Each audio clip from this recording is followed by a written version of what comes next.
Hello students, আমরা electrochemistry চ্যাপ্টারে এর আগে পর্যন্ত যা পড়েছিলাম সেটা ছিল হচ্ছে কন্ডাক্টিভিটি এবং সে রিলেটেড বিভিন্ন রকম প্রবলেমস এবং সে রিলেটেড বিভিন্ন কনসেপ্টস, যেখানে conductivity, molar conductance, equivalent conductance, এই ব্যাপারগুলো ছিল। ওহমস ল থেকে যেগুলো এসেছিল, যে কন্ডাক্টিভিটি কি, স্পেসিফিক কন্ডাক্টিভিটি কি, মোলার কন্ডাক্টেন্স কি, ইকুইভ্যালেন্ট কন্ডাক্টেন্স কি। তারপরে সেখান থেকে ইনফাইনাইট ডাইলিউশনে মোলার কন্ডাক্টিভিটির কনসেপ্ট এসেছিল, যেখান থেকে কোলব্যাশ ল এসেছিল। এই পার্টটা আমরা করেছিলাম। আজকে আমরা স্টার্ট করতে চলেছি এক্স্যাক্টলি ইলেকট্রোকেমিস্ট্রি একদম কি এরিয়া, যে জায়গাটা সেখানটা, that is electrochemical cell. So electrochemical cell সম্পর্কে আজকে ক্লাস করতে চলেছি, শুরু করতে চলেছি। তো দেখে নেওয়া যাক ইলেকট্রোকেমিক্যাল সেলের একটা কনস্ট্রাকশন কেমন হতে পারে, ইলেকট্রোকেমিস্ট্রিতে কি রকম ভাবে পুরো ব্যাপারটা চলে। সো ইলেকট্রোকেমিস্ট্রির মধ্যে দুটো টপিক আছে, এটা এর আগেও বলেছি, ফার্স্ট ক্লাসেও বলেছি। ইলেকট্রোকেমিস্ট্রির মধ্যে দুটো টপিক আছে। একটা হচ্ছে যখন কেমিক্যাল এনার্জি ইলেকট্রিক্যাল এনার্জিতে কনভার্ট হয়, ঠিক আছে, কেমিক্যাল এনার্জি। তো কেমিক্যাল এনার্জি দেখতেই পাচ্ছি আমরা, লেখা আছে কেমিক্যাল এনার্জি থেকে ইলেকট্রিক্যাল এনার্জি তৈরি হচ্ছে, কেমিক্যাল এনার্জি থেকে ইলেকট্রিক্যাল এনার্জি তৈরি হচ্ছে। এটা যে সেলে হয় সেটাকেই বলা হয় ইলেকট্রোকেমিক্যাল সেল বা গ্যালভানিক সেল। এটাই হচ্ছে বেসিক্যালি ইলেকট্রোকেমিক্যাল সেল, ঠিক আছে, ইলেকট্রোকেমিক্যাল সেল, যেটাকে গ্যালভানিক সেল বা ভোল্টেইক সেল বলা হয়। যেখানে দেখতে পাচ্ছি আমরা ক্লিয়ারলি কেমিক্যাল এনার্জি থেকে ইলেকট্রিক্যাল এনার্জি তৈরি হচ্ছে, মানে ইলেকট্রিক্যাল এনার্জি তৈরি হচ্ছে, কেমিক্যাল এনার্জি সাপ্লাই করা হচ্ছে। কেমিক্যাল এনার্জি সাপ্লাই কেমন করা হচ্ছে, কোনো না কোনো রেডক্স রিঅ্যাকশন হচ্ছে। সো রেডক্স রিঅ্যাকশনের থ্রু দিয়ে কেমিক্যাল এনার্জি সাপ্লাই আসছে এবং তার পরিবর্তে ইলেকট্রিক্যাল এনার্জি তৈরি হচ্ছে। এটা হচ্ছে ইলেকট্রোকেমিক্যাল সেল। অন্য যে পার্টটা থেকে সেটা হচ্ছে ইলেকট্রিক্যাল এনার্জি কেমিক্যাল এনার্জিতে কনভার্ট হয়, মানে সেখানে ইলেকট্রিসিটি সাপ্লাই করা হয় আগে, ইলেকট্রিসিটি আগে সাপ্লাই করা হয় এবং তার পরিবর্তে ইলেকট্রিসিটি সাপ্লাই করলে তারপরে সেখান থেকে কোনো একটা রেডক্স রিঅ্যাকশনের থ্রু দিয়ে কেমিক্যাল ডিসোসিয়েশন হয়, ইলেকট্রোলাইট গুলোর কেমিক্যাল ডিসোসিয়েশন হয়। সেটা যে সেলে হয় তাকে বলা হয় ইলেকট্রোলাইটিক সেল, সেটা হচ্ছে ইলেকট্রোলাইটিক সেল। তো এরকম দু রকমের ইলেকট্রোলাইসিস বলে এই প্রসেসটাকে, এবং সেটা হচ্ছে ইলেকট্রোলাইটিক সেলে হয়।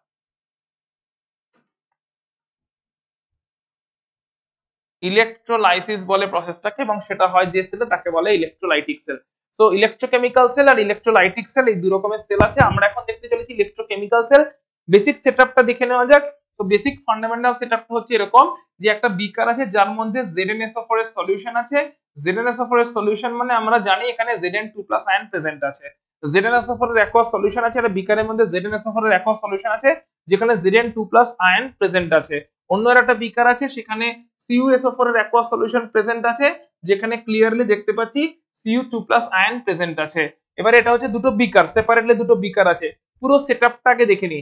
এবারে যেটা Zn2+ এর অ্যাকোয়াস সলিউশন, Zn2+ এর অ্যাকোয়াস সলিউশন, Zn2+ এর অ্যাকোয়াস সলিউশন, ওই সলিউশনের মধ্যে জিঙ্কের একটা মেটাল রড ডিপ করানো আছে, ডোবানো আছে।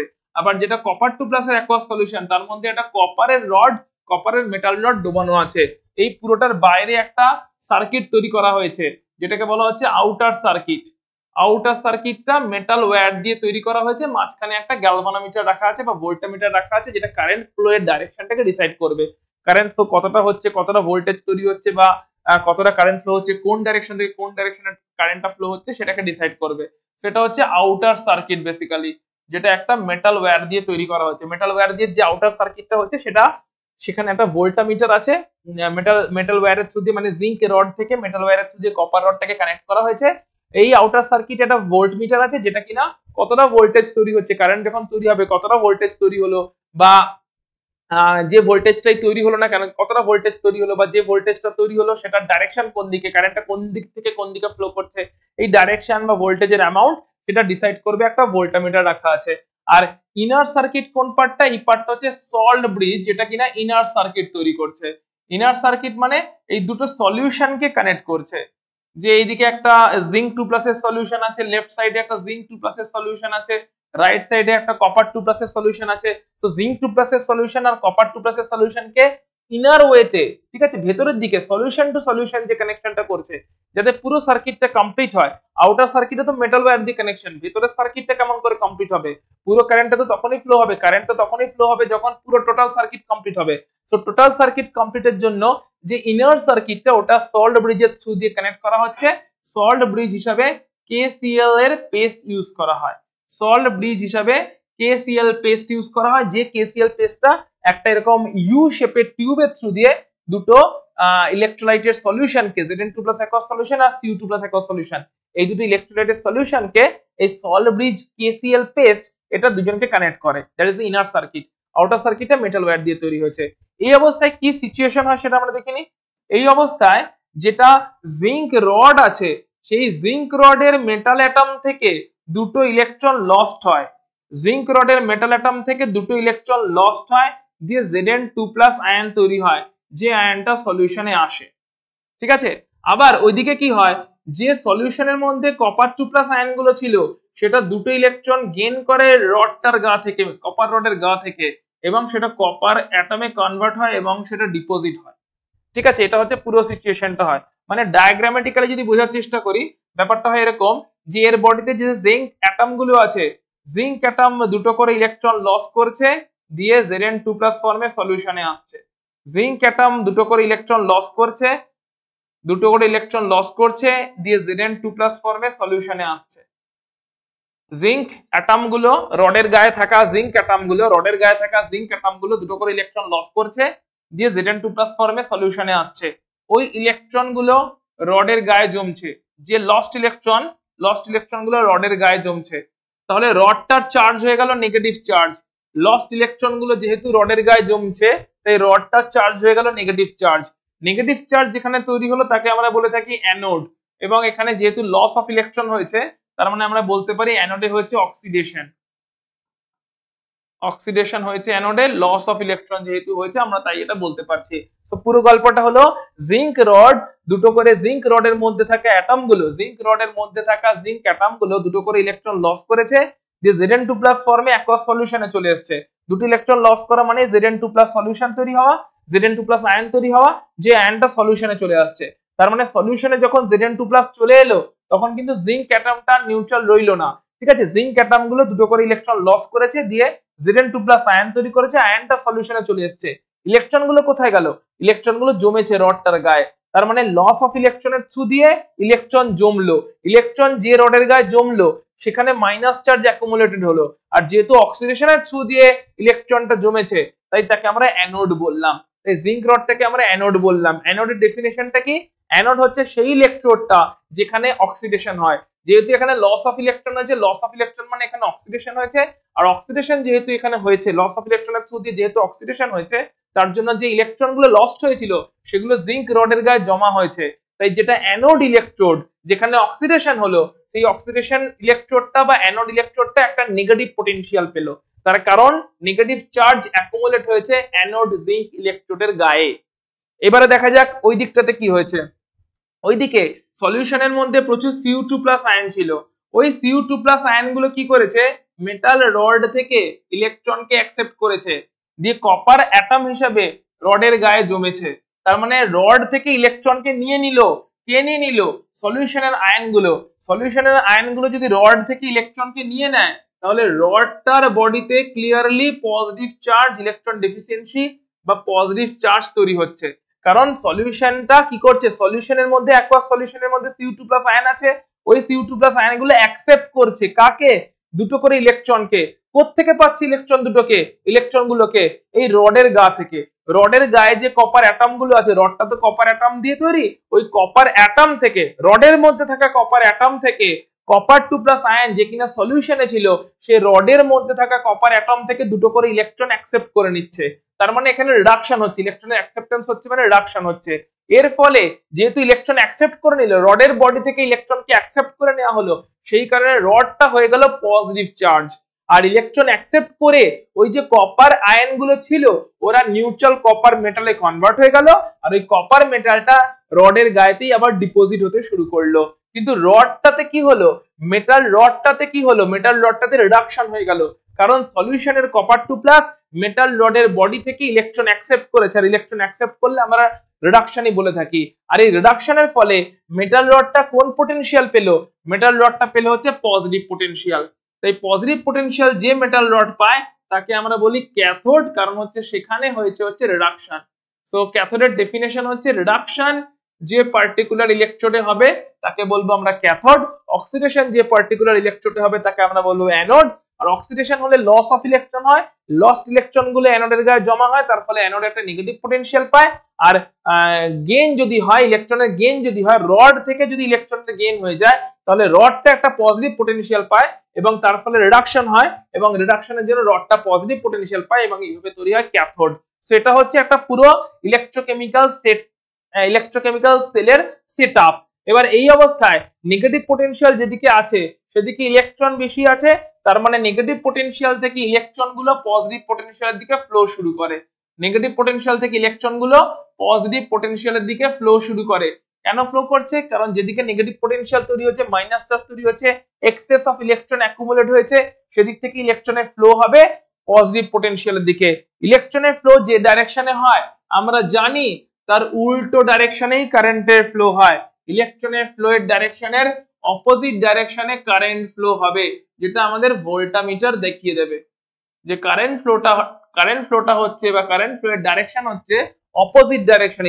ইলেকট্রনের ফ্লো যেদিকে হচ্ছে, ইলেকট্রনের ফ্লো হচ্ছে অ্যানোড থেকে ক্যাথোডে, নেগেটিভ পটেনশিয়াল থেকে পজিটিভ পটেনশিয়ালে, তাই কারেন্টের ফ্লো হবে উল্টো ডাইরেকশনে, দ্যাট ইজ পজিটিভ পটেনশিয়াল থেকে নেগেটিভ পটেনশিয়ালের দিকে, যেটা কিনা ভোল্টমিটার তার রিডিং এর থ্রু দিয়ে কতটা ভোল্টেজ তৈরি হয়েছে সেটাও দেখিয়ে দেবে এবং ডাইরেকশনটাও, যে ভোল্টমিটারের যে কাঁটা আছে ওই কাঁটার ডিফ্লেকশনের থ্রু দিয়ে ডাইরেকশনটাও বুঝতে পারবো যে কোন দিক থেকে কোন দিকে কারেন্ট ফ্লো হচ্ছে।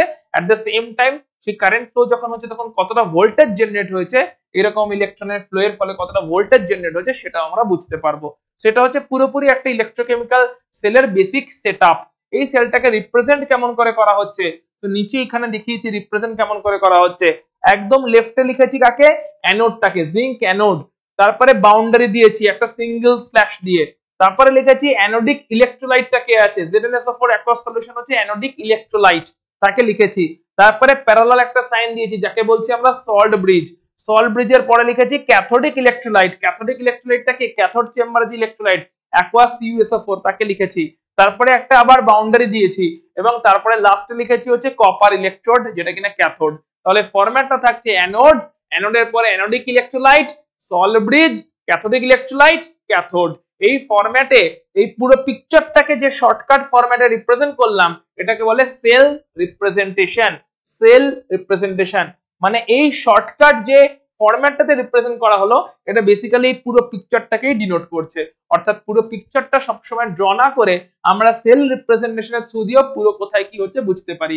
নিশ্চয়ই কেমন করে বুঝবো, যে পার্টটা লেফটে লিখেছি জিঙ্ক ZnSO4, জিঙ্ক ZnSO4 লেফটে আছে ওটা কেমন ভাবে বিহেভ করছে অ্যানোড হিসাবে, যে পার্টটা রাইটে লিখেছি CuSO4 কপার কেমন ভাবে বিহেভ করছে ক্যাথোড হিসাবে, ঠিক আছে। আর মাঝখানে আছে সল্ট ব্রিজ। তার মানে এই ফরম্যাটটা দেখে আমি ক্লিয়ারলি বুঝে যাব লেফটে যাকে লিখেছি সে হচ্ছে অ্যানোড পার্ট, রাইটে যাকে লিখেছি তারা হচ্ছে ক্যাথোড পার্ট, মাঝখানে আছে সল্ট ব্রিজ, একদম লেফটে যে আছে সেটা হচ্ছে অ্যানোড, একদম রাইটে যে আছে সে হচ্ছে ক্যাথোড, মাঝখানে তাদের ইলেকট্রোলাইট গুলো আছে যেগুলো আবার সল্ট ব্রিজ দিয়ে কানেক্টেড আছে। তো পুরো সেলের যে পিকচারটা, ইলেকট্রোকেমিক্যাল সেলের যে পিকচার ডায়াগ্রামটা সেটাকে আমরা রিপ্রেজেন্ট করলাম এইভাবে এবং এটাকে বলা হয় সেল রিপ্রেজেন্টেশন। আমরা আরো কিছু এক্সাম্পল দেখে নিচ্ছি। তো এই পুরো জিনিসটা এখানে দেখানো আছে, দেখো একইভাবে আমরা যেটাই ডিসকাস করছিলাম সেটাই একবার জাস্ট আমি ড্র করে দিচ্ছি, দেখে নাও। So zinc rod electron loss করছে, দুটো করে ইলেকট্রন লস করছে, যে Zn2+ ফর্মে অ্যাকোয়াস সলিউশনে আসছে। এমনিতেই এটা ZnSO4 এর অ্যাকোয়াস সলিউশন ছিল, এই অ্যাকোয়াস সলিউশনটা ছিল হচ্ছে ZnSO4 এর অ্যাকোয়াস সলিউশন, যে ZnSO4 এর অ্যাকোয়াস সলিউশনের মধ্যে জিঙ্ক রডকে ডোবানো হয়েছে। এটা হচ্ছে জিঙ্ক রড, জিঙ্ক ক্যাথোড, এই যে লেখা আছে জিঙ্ক ক্যাথোড, ঠিক আছে। এটা হচ্ছে জিঙ্ক ক্যাথোড, যে জিঙ্ক ক্যাথোডটাকে ডোবানো হয়েছে যে জিঙ্ক ক্যাথোডটাকে ডোবানো হয়েছে জিঙ্ক সালফেটের অ্যাকোয়াস সলিউশনের মধ্যে।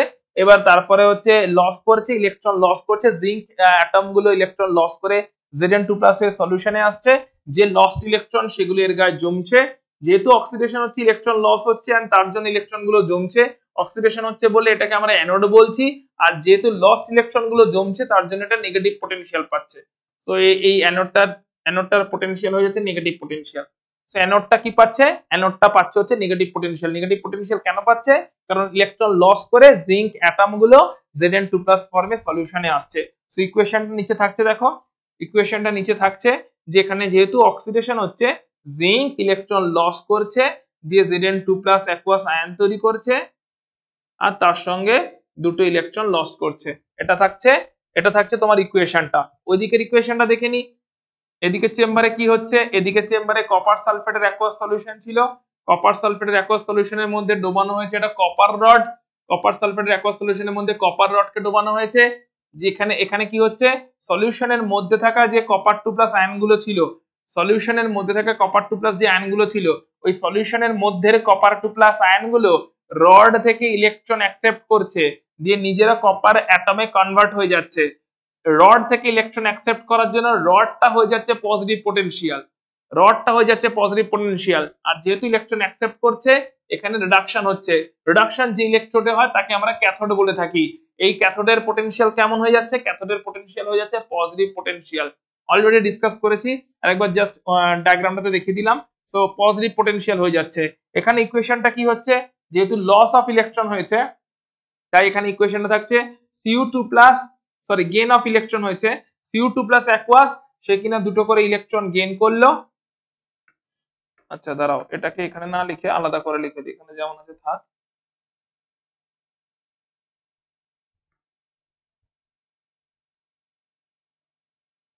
সেই দিকটাতে আলাদা করে লিখে দিচ্ছি। তো Zn, যেটা কিনা রডের Zn অ্যাটম, তারা দুটো করে ইলেকট্রন লস করেছে। লস্ট ইলেকট্রন গুলো রডের গায়ে জমছে, লস্ট ইলেকট্রন গুলো Zn যারা কিনা দুটো করে ইলেকট্রন লস করলো, লস্ট ইলেকট্রন গুলো রডের গায়ে জমেছে, আর যে Zn2+ তৈরি হয়েছে সেই Zn+ অ্যাকোয়াস সলিউশনে চলে এসেছে। তার মানে Zn টা কোথাকার, Zn টা হচ্ছে মেটাল রডটার মধ্যে থাকা অ্যাটম গুলো দুটো করে ইলেকট্রন লস করেছে, যে Zn2+ আয়ন তৈরি করেছে, Zn2+ আয়নটা চলে এসেছে হচ্ছে তোমার অ্যাকোয়াস সলিউশনে। লস্ট ইলেকট্রন গুলো ক্যাথোডের অ্যানোডের গায়ে জমেছে, লস্ট ইলেকট্রন গুলো এই জিঙ্ক রডটার গায়ে আস্তে আস্তে জমেছে। এদিকে কি হয়েছে, এদিকে কপার 2+, যেটা কিনা সলিউশনের মধ্যে আয়ন ছিল, সেটা দুটো করে ইলেকট্রন অ্যাকসেপ্ট করেছে। কোথা থেকে, রডের বডি থেকে দুটো করে অ্যাকসেপ্ট করেছে ইলেকট্রন। দুটো করে ইলেকট্রন অ্যাকসেপ্ট করার জন্য রডের বডিটা হয়ে গেছে পজিটিভ চার্জ, আর তার জন্য কপার অ্যাটম তৈরি হয়েছে, নিউট্রাল কপার অ্যাটম তৈরি হয়েছে, যে নিউট্রাল কপার অ্যাটম গুলো রডের গায়ে ডিপোজিট হয়েছে আস্তে আস্তে। সো সলিউশনে কপার 2+ রড থেকে ইলেকট্রন অ্যাকসেপ্ট করলো, যে কপার মেটাল হিসাবে রডের গায়ে ডিপোজিট হলো, আর এখানে রডের মধ্যে থাকা জিঙ্ক অ্যাটম গুলো ইলেকট্রন লস করলো, যে Zn2+ হিসাবে সলিউশনে এলো। এর ফলে এখানে লস অফ ইলেকট্রন হয়েছে, তাই আমরা বলতে পারি এখানে অক্সিডেশন হয়েছে। আর অক্সিডেশনটা যে ইলেকট্রোডে হয় তাকে আমরা বলে থাকি অ্যানোড, সেটাকে আমরা অ্যানোড বলছি। আর এখানে যেহেতু গেইন অফ ইলেকট্রন হয়েছে, গেইন অফ ইলেকট্রনকে আমরা বলে থাকি রিডাকশন, আর রিডাকশন যে ইলেকট্রোডে হয় তাকে আমরা ক্যাথোড বলে থাকি। অ্যানোডে যেহেতু অক্সিডেশন হলো, তার জন্য লস অফ ইলেকট্রন হলো, তাই অ্যানোডটা নেগেটিভ পোটেনশিয়াল পেয়েছে। ক্যাথোডে যেহেতু গেইন অফ ইলেকট্রন হলো, তাই ক্যাথোডটা পজিটিভ পোটেনশিয়াল পেলো, সেই কারণে ক্যাথোডটাতে পজিটিভ চার্জ তৈরি হয়েছে, পজিটিভ পোটেনশিয়াল পেয়েছে, রিডাকশন হয়েছে। গেইন অফ ইলেকট্রনের জন্য রিডাকশন হলো, রিডাকশনটা যে ইলেকট্রোডে হয় তাকে আমরা ক্যাথোড বলি, আর ক্যাথোডটাতে যেহেতু রিডাকশন হয়েছে তার জন্য ক্যাথোডটা পজিটিভ পোটেনশিয়াল পেয়েছে। এবারে অ্যাজ ইউজুয়াল আউটার সার্কিট আছে, ইনার সার্কিট আছে সল্ট ব্রিজ। ইনার সার্কিটে আছে হচ্ছে সল্ট ব্রিজ, যেটা কিনা ইউজুয়ালি হয় KCl এর একটা পেস্ট, ইউজুয়ালি হয় KCl মলিকুলের একটা পেস্ট, এন্ড আউটার সার্কিটে আছে মেটাল ওয়্যার। এবারে কারেন্ট ফ্লো কোন দিক থেকে কোন দিকে হবে, ইলেকট্রনের ফ্লো যেদিকে হবে তার অপোজিটে। সো ইলেকট্রনের ফ্লো হচ্ছে নেগেটিভ পটেনশিয়ালে ইলেকট্রন বেশি, পজিটিভ পটেনশিয়ালে ইলেকট্রন কম। সো নেগেটিভ পটেনশিয়াল থেকে পজিটিভ পটেনশিয়ালে, নেগেটিভ থেকে পজিটিভ পটেনশিয়ালে ইলেকট্রনের ফ্লো হয়, তার মানে কারেন্টের ফ্লো উল্টো ডাইরেকশনে হয়, কারেন্ট ফ্লো উল্টো ডাইরেকশনে হবে, ঠিক আছে। তার মানে নেগেটিভ থেকে পজিটিভ পটেনশিয়ালে ইলেকট্রনের ফ্লো হয়, আর পজিটিভ থেকে নেগেটিভের দিকে মানে কপার ইলেকট্রোড থেকে জিঙ্ক ইলেকট্রোডের দিকে কারেন্টের ফ্লোটা থাকবে। সেটা হচ্ছে পুরো সেটআপটা, টোটাল সেটআপটা হচ্ছে এইটা। এই পুরো সেটআপটাতে যদি জিজ্ঞেস করা হয় অক্সিডেশন হাফ রিঅ্যাকশন কোনটা, রিডাকশন হাফ রিঅ্যাকশন কোনটা, এটা এই পুরো সেটআপটাতে অক্সিডেশন হাফ রিঅ্যাকশন কোনটা, এই পুরো সেটআপটাতে অক্সিডেশন হয়েছে কোন পার্টটাতে, অক্সিডেশন হয়েছে জিঙ্ক দুটো ইলেকট্রন লস করেছে, দিয়ে Zn2+ আয়ন তৈরি করেছে। রিডাকশন হয়েছে কোন পার্টটাতে, কপার 2+ অ্যাকোয়াস সলিউশনের মধ্যে আয়ন ছিল, সে দুটো ইলেকট্রন গেইন করেছে এন্ড দিয়ে কপার অ্যাটমে কনভার্ট হয়েছে। সো লস অফ ইলেকট্রন আর gain of electron same same ছিল, দুটো ইকুয়েশনকে যদি অ্যাড করে দিই তাহলে নেট সেল ইকুয়েশনটা পেয়ে যাবো।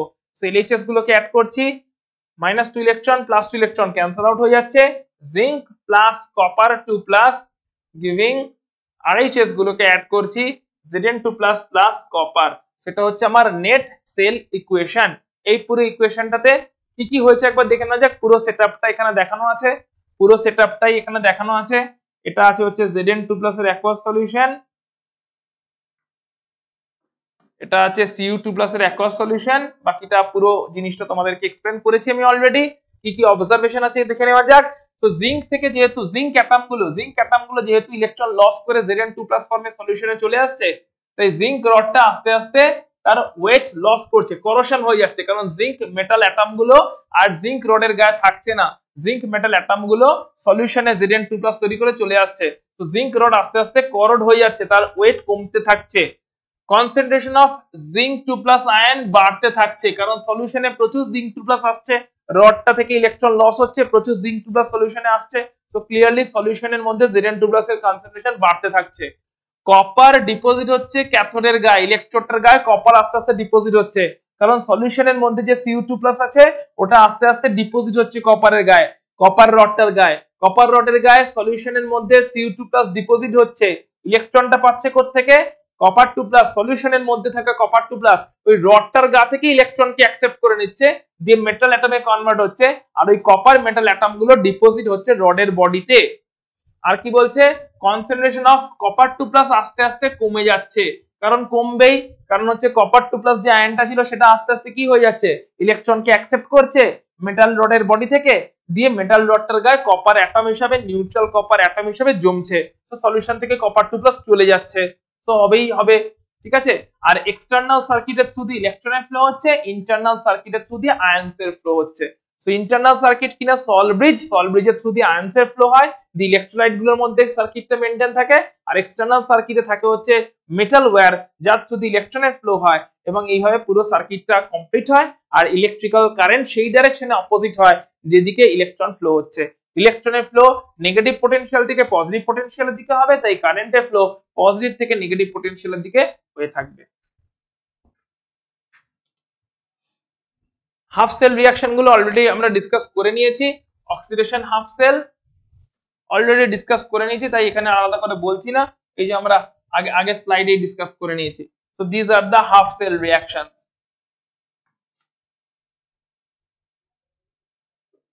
হাফ সেল, এইটা একটা হাফ সেল, এটা একটা হাফ সেল, ঠিক আছে, এই পার্টটা হচ্ছে একটা হাফ সেল, ওই পার্টটা হচ্ছে একটা হাফ সেল। তো ধরো পুরো জিনিসটা যদি এরকম করে বলা হয় যে এই পার্টটাতে কি হচ্ছে বলো, এদিকে আছে Zn2+, aqueous solution, basically ZnSO4 আছে, যার মধ্যে জিঙ্ক রডটাকে ডোবানো হয়েছে,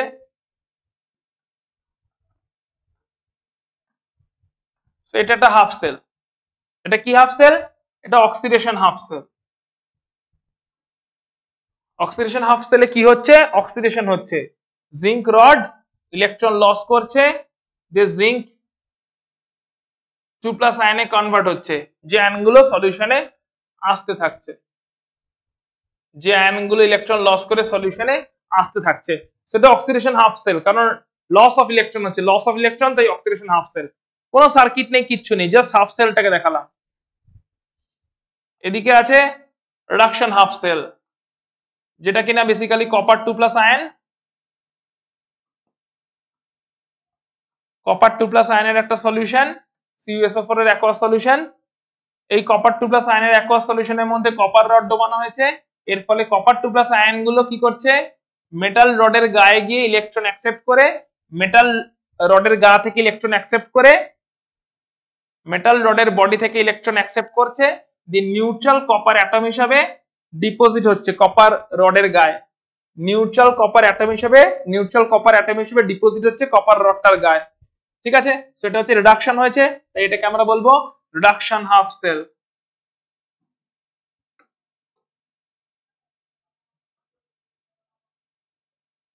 এবারে এই হয়ে গেল অক্সিডেশন হাফ সেল, এই হয়ে গেল রিডাকশন হাফ সেল।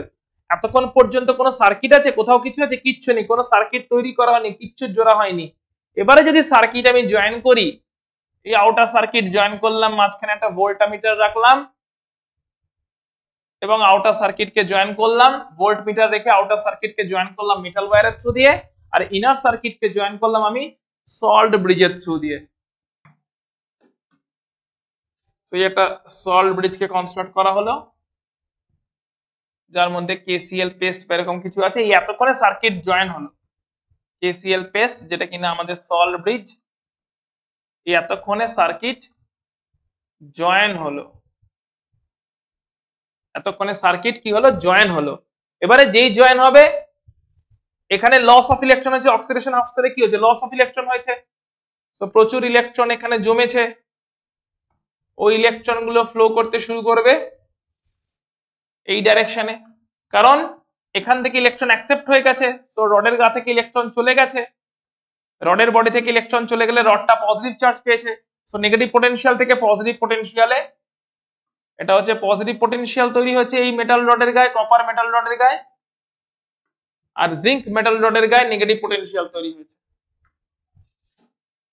এটা কপার রড, ঠিক আছে, আর জিঙ্ক মেটাল রডটার গায়ে তৈরি হয়েছে নেগেটিভ পটেনশিয়াল।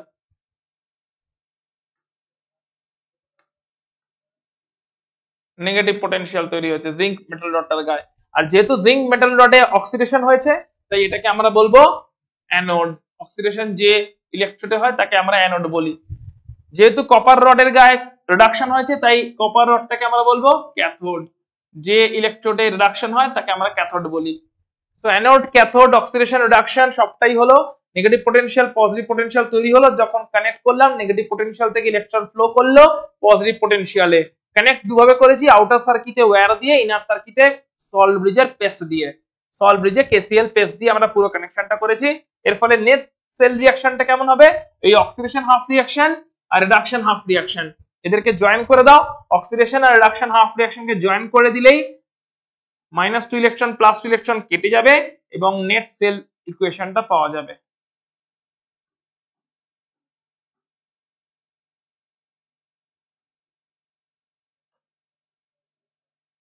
সেইটা হচ্ছে নেট সেল ইকুয়েশন। এটা হচ্ছে আমাদের নেট সেল ইকুয়েশন থাকবে, জিঙ্ক প্লাস কপার 2 প্লাস, সেখান থেকে Zn2 প্লাস প্লাস কপার, এটা নেট সেল ইকুয়েশন। পুরো সেটআপটা তোমাকে বোঝালাম। হাফ সেল রিঅ্যাকশন হচ্ছে লেফট সাইড আর রাইট সাইডে দুটো হাফ সেল আছে, এদিকটা অক্সিডেশন হাফ সেল, এদিকটা reduction half cell. Oxidation half সেলে অক্সিডেশন রিঅ্যাকশন হচ্ছে, রিডাকশন হাফ সেলে রিডাকশন রিঅ্যাকশন হয়েছে। যে সেলে অক্সিডেশন হয় তাকে আমরা অ্যানোড বলি, যে সেলে রিডাকশন হয় তাকে আমরা ক্যাথোড বলি। রিডাকশনের জন্য, অক্সিডেশনের জন্য অ্যানোড ইলেকট্রোডটা নেগেটিভ পটেনশিয়াল পেয়েছিল, আর রিডাকশনের জন্য ক্যাথোড ইলেকট্রোডটা পজিটিভ পটেনশিয়াল পেয়েছিল। এবারে যখন এই পটেনশিয়াল ডেভেলপ হয়ে যাওয়ার পরে এই রিডাকশন ইলেকট্রোড আর অক্সিডেশন ইলেকট্রোডকে আমি আউটার সার্কিট আর ইনার সার্কিটে কানেক্ট করে দিলাম, তখন নেগেটিভ পটেনশিয়াল থেকে ইলেকট্রন ফ্লো করতে শুরু করলো এবং অপোজিট ডাইরেকশনে কারেন্টেরও ফ্লো শুরু হয়ে গেল। অপোজিট ডাইরেকশনে কারেন্টের ফ্লো, ক্লিয়ারলি কারেন্ট এই ডাইরেকশন থেকে এই ডাইরেকশনে ফ্লো করা শুরু করে দিয়েছে, কারণ হচ্ছে ইলেকট্রন ডাইরেকশনের অপোজিটেই কারেন্টটা ফ্লো করে আমরা জানি। So this is the all about the half cell reaction. দুটো হাফ সেল আছে, হাফ সেল রিঅ্যাকশনকে দেখলাম। এখানে চলে আসছি বা সল্ট ব্রিজের কি ফাংশন। এই যে কেসিএল দিয়ে কানেক্ট করা হয়েছে, সো সল্ট ব্রিজটার ফাংশন কি। সল্ট ব্রিজ হিসাবে, সল্ট ব্রিজ হতে পারে কেসিএল এর aqueous paste, KNO3 aqueous paste, NH4NO3 aqueous paste, অর্থাৎ কোনো একটা strong electrolyte. Point to be noted, কোনো একটা স্ট্রং ইলেকট্রোলাইট হতে হবে সল্ট ব্রিজকে।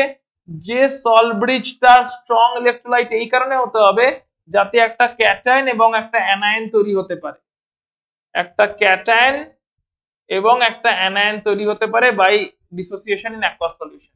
ঠিক আছে, সো স্ট্রং ইলেকট্রোলাইট একটা থাকবে যেটাকে আমরা সল্ট ব্রিজ হিসেবে ইউজ করব। স্ট্রং ইলেকট্রোলাইটের একটা পেস্ট বানানো হয়, সেই পেস্টটাকে এখানে ইউজ করা হচ্ছে অ্যাজ সল্ট ব্রিজ। যে স্ট্রং ইলেকট্রোলাইটটা KCl, KNO3, NH4NO3 যা ইচ্ছা হতে পারে। কেন স্ট্রং ইলেকট্রোলাইট নেওয়া হয়, কারণ ক্যাটায়নের একটা সোর্স থাকছে, সল্ট ব্রিজে যে পেস্টটা নেওয়া হলো সেখানে একটা ক্যাটায়নের সোর্স থাকছে এবং একটা অ্যানায়নেরও সোর্স থাকছে। তো দুজনেরই যেহেতু সোর্স থাকছে ক্যাটায়ন এবং অ্যানায়ন, তাই এটা হচ্ছে এইভাবে সল্ট ব্রিজটা তৈরি হলো। এবারে কি হচ্ছে, এবারে দেখা যাক সল্ট ব্রিজের ফাংশন কি। নাম্বার 1 ফাংশন হচ্ছে কমপ্লিশন অফ দ্য সার্কিট, পুরো সার্কিটটাকে কমপ্লিট করছে। Completion of inner circuit, basically পুরো ইনার সার্কিটটাকে কমপ্লিট করছে। ভেবে দেখো, যদি আউটার সার্কিটে ওয়্যারিং থ্রু দিয়ে কানেক্ট হয়েছে, ভেতরের সার্কিটে যদি ইলেকট্রোলাইট গুলো কানেক্টেড না হয়, তাহলে কি হবে, ক্লিয়ারলি সার্কিট কমপ্লিট হবে না, কারেন্ট ফ্লো হবে না। 2 নম্বর কি হচ্ছে, 2 নম্বর হচ্ছে মেইনটেনিং ইলেকট্রিক্যাল নিউট্রালিটি। যেহেতু ক্যাটায়নের সোর্স আছে, অ্যানায়নের সোর্স আছে, তাই এরা ইলেকট্রিক্যাল নিউট্রালিটি, ক্যাটায়নটাকেও, ক্যাটায়নের যে মানে যে যে যে ক্যাথোডিক সলিউশন আছে, অ্যানোডিক সলিউশন আছে, ওদের মধ্যে ইলেকট্রিক্যাল নিউট্রালিটি মেনটেন রাখে। Maintaining electrical neutrality.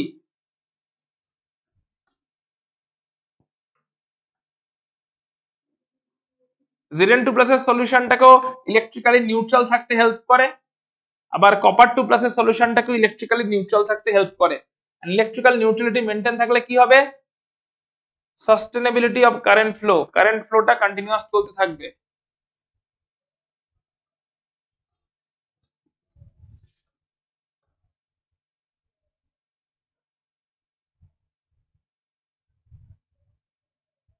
কারেন্ট ফ্লোটা চলতে থাকবে, ঠিক আছে, sustainability of current flow. So কেমন করে পুরো জিনিসটা হয় একবার দেখে নেওয়া যাক। আমরা অলরেডি দেখেছি যে এই জিঙ্ক রডটা ইলেকট্রন রিচ হয়ে যায়, নেগেটিভ পটেনশিয়াল তৈরি হয়, আর সলিউশনে আসে Zn2+ আয়ন। এটা আমরা অলরেডি স্টাডি করে ফেলেছি। সলিউশনে চলে আসে Zn2+ আয়ন, এমনিতেও সলিউশনে Zn2+ আয়নই ছিল, আরো বেশি করে Zn2+ আয়ন আসছে, আর এই ইলেকট্রোডটা নেগেটিভ চার্জে চার্জ হয়ে যাচ্ছে। এই অবস্থাতে ইলেকট্রোডের গায়ে যে ইলেকট্রনগুলো জমেছে, ওই ইলেকট্রনগুলোকে সলিউশনের মধ্যে যে Zn2+ আয়ন প্রচুর চলে এসছে, ওই Zn2+ আয়নগুলো কি করবে? ইলেকট্রনগুলোকে হোল্ড করবে, কারণ এই সলিউশনটা এখন পজিটিভ চার্জ হয়ে গেছে। কেন? কারণ হচ্ছে মেটাল রড থেকে জিঙ্ক ইলেকট্রন লস করে Zn2+ ফর্মে সলিউশনে এসে গেছে। সো সলিউশনের মধ্যে প্রচুর Zn2+, সলিউশন এখন আর নিউট্রাল নেই, পজিটিভ চার্জ হয়ে গেছে। এমনিতে ছিল ZnSO4, তখন নিউট্রাল ছিল, কিন্তু যখন এক্সেস Zn2+ আসতে শুরু করেছে, মেটাল রড ইলেকট্রন লস করছে, জিঙ্ক রড ইলেকট্রন লস করছে, দিয়ে Zn2+ প্রচুর করে সলিউশনে আসছে, তো সলিউশনটা হয়ে যাচ্ছে পজিটিভ চার্জ। Zn2+ এক্সেস হয়ে যাচ্ছে, সলিউশনের চার্জ পজিটিভ হয়ে যাচ্ছে।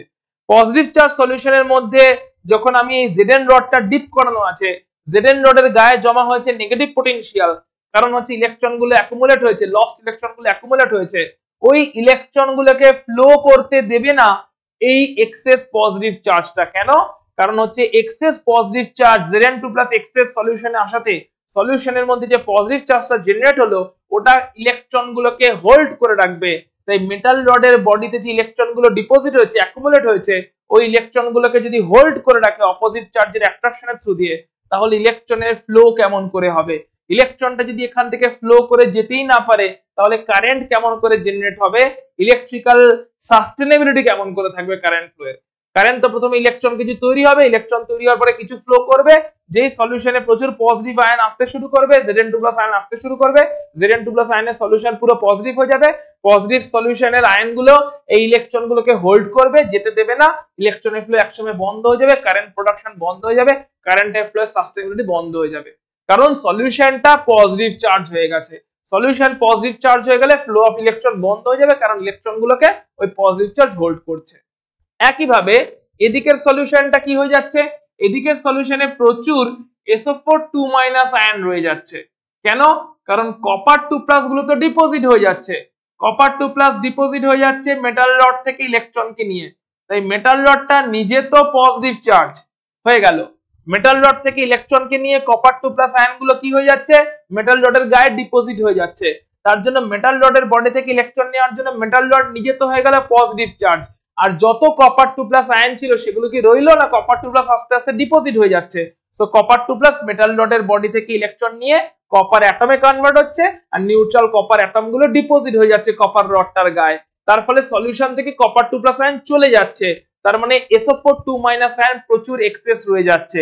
SO4 আয়ন এক্সেস হয়ে যাওয়া মানে পুরো সলিউশন নেগেটিভ চার্জ হয়ে যাওয়া, এক্সেস SO4 হয়ে যাওয়া মানে সলিউশন নেগেটিভ চার্জ হয়ে যাওয়া। সলিউশন যদি এরকম ভাবে নেগেটিভ চার্জ হয়ে যায়, তাহলে যে ইলেকট্রনটা একটু একটু ফ্লো করে আসার চেষ্টা করছে, ওই ইলেকট্রনের ফ্লো ঢুকতে পারবে না, কপার রড পর্যন্ত ইলেকট্রন এসে পৌঁছতে পারবে না, কারণ সলিউশনের নেগেটিভ চার্জ এক্সেস SO4 হয়ে যাওয়ার জন্য সলিউশনের নেগেটিভ চার্জ ওই ইনকামিং ইলেকট্রনকে রিপেল করবে। সলিউশনের নেগেটিভ চার্জ এক্সেস SO4 এর জন্য সলিউশনের নেগেটিভ চার্জ ইনকামিং ইলেকট্রনকে রিপালশন করবে। এমনিতেই এখান থেকে ইলেকট্রন বেরোতে পারছে না, কারণ Zn2+ গুলো এক্সেস হয়ে গিয়ে তারা হোল্ড করছে ইলেকট্রনকে। দু চারটি ইলেকট্রন যদিও বা যায়, ওদিকের সলিউশন এক্সেস SO4 হয়ে গেছে, নেগেটিভ চার্জ হয়ে গেছে, ইনকামিং ইলেকট্রনকে ঢুকতে দিচ্ছে না। না এদিক থেকে ইলেকট্রনের ফ্লো যেতে পারছে, না ওদিকে ইলেকট্রনের ফ্লো গিয়ে ঢুকতে পারছে। সো টোটাল ইলেকট্রনের ফ্লো যদি এরকম ভাবে ব্লক হয়ে যায় তাহলে কারেন্ট ফ্লো এর সাস্টেনেবিলিটি কোয়েশ্চেনেবল হয়ে যাবে, কারেন্ট ফ্লো আর হবে না।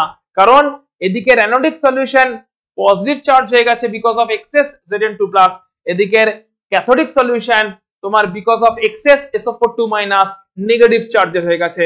অর্থাৎ এই সলিউশন গুলো ইলেকট্রিক্যালি নিউট্রালিটি হারিয়েছে, নেগেটিভ চার্জ হয়ে গেছে ক্যাথোডিক সলিউশন, পজিটিভ চার্জ হয়ে গেছে অ্যানোডিক সলিউশন। ইলেকট্রোলাইট গুলোর চার্জ চেঞ্জ হয়ে যাওয়ার জন্য, নিউট্রালিটি লস হওয়ার জন্য কারেন্ট ফ্লোর সাস্টেনেবিলিটিও কোয়েশ্চেনেবল হয়ে গেছে। এই অবস্থায় সল্ট ব্রিজ কি করে এই পুরো ব্যাপারটাকে মেনটেন রাখবে?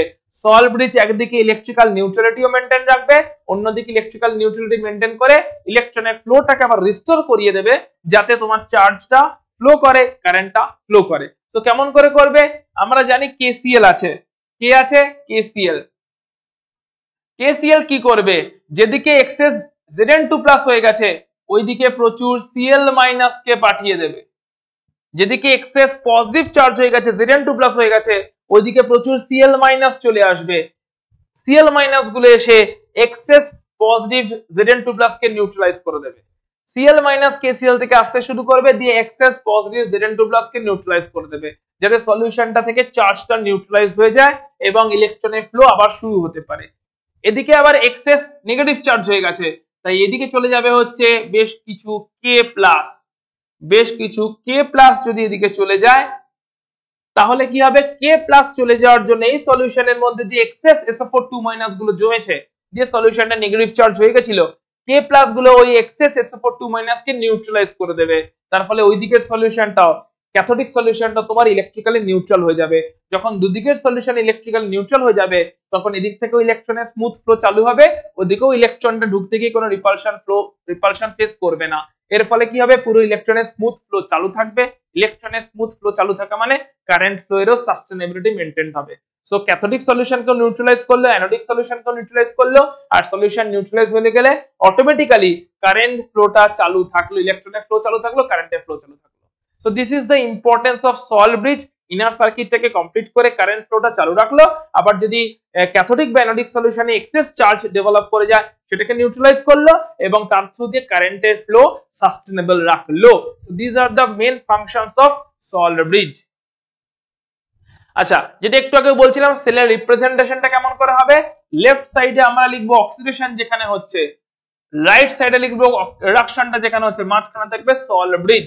ততক্ষণ পর্যন্ত যে সেলটাকে দেখছিলাম সেই সেলের রিপ্রেজেন্টেশনটা কেমন হতে চলেছে? যে লেফট সাইডে থাকবে অ্যানোডিক পার্ট, সো এটা হচ্ছে জিঙ্ক, রডটা হচ্ছে অ্যানোড,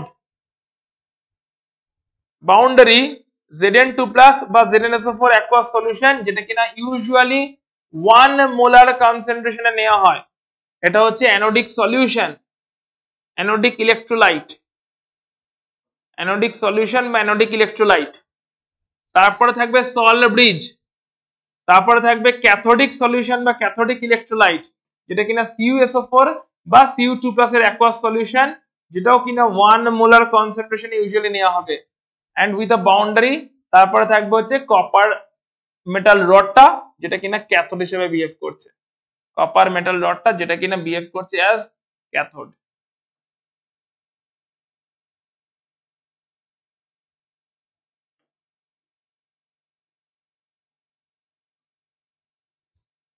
এই হচ্ছে পুরো সিচুয়েশনটা, পুরো রিপ্রেজেন্টেশনটা, সেটা হচ্ছে বেসিক্যালি ক্যাথোডিক সলিউশন।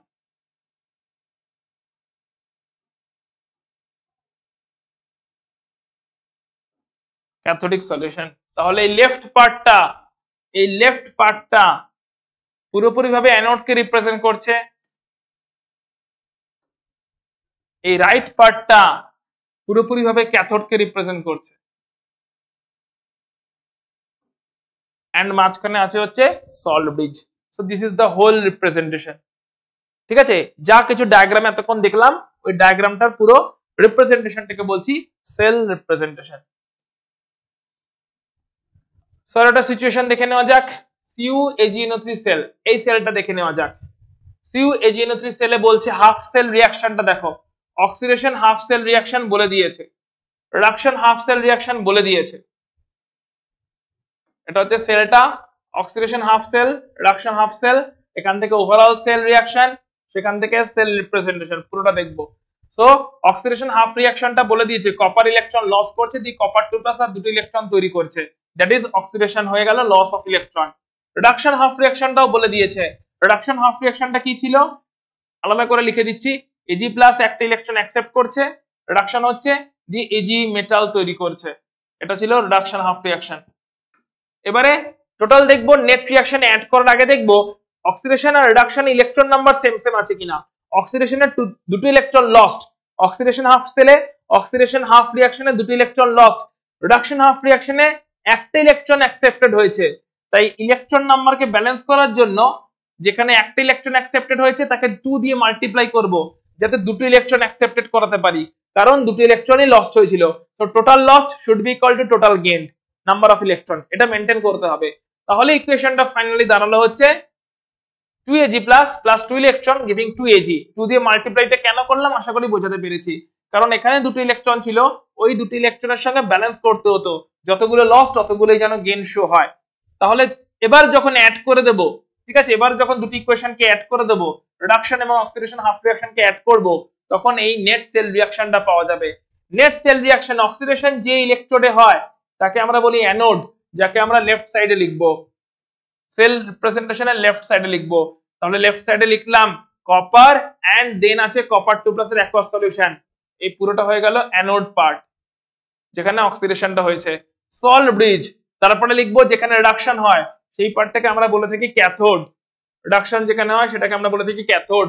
সো ক্যাথোডটা লিখেছি ক্যাথোডিক সলিউশন Ag+, তারপরে লিখেছি Ag। আচ্ছা, রিপ্রেজেন্টেশনের সময় স্টয়কিওমেট্রি ইউজ করব না, এখানে 2Ag+ ছিল 2Ag ছিল এগুলো লিখবো না। রিপ্রেজেন্টেশন যখন করছি তখন শুধু Ag+ Ag স্পিসিসটার নাম বা স্পিসিসটার সিম্বল লিখছি, স্পিসিসটার সিম্বল বা স্পিসিসটার ফর্মুলা লিখছি, স্টয়কিওমেট্রিকে ইউজ করছি না সেল রিপ্রেজেন্টেশনের সময়। এই পার্টটাকে আমরা বলবো ক্যাথোড, যেটা রাইট সাইডে লেখা হয়েছে। এন্ড এটি পুরোটা হচ্ছে ক্যাথোড জানলাম, অ্যানোড জানলাম, হাফ রিঅ্যাকশন গুলো জানলাম, পুরো ওভারঅল সেল রিঅ্যাকশন জানলাম। এটাকে বলা হচ্ছে কি, এই পুরো জিনিসটাকে বলা হচ্ছে তোমার একটা সেল রিপ্রেজেন্টেশন।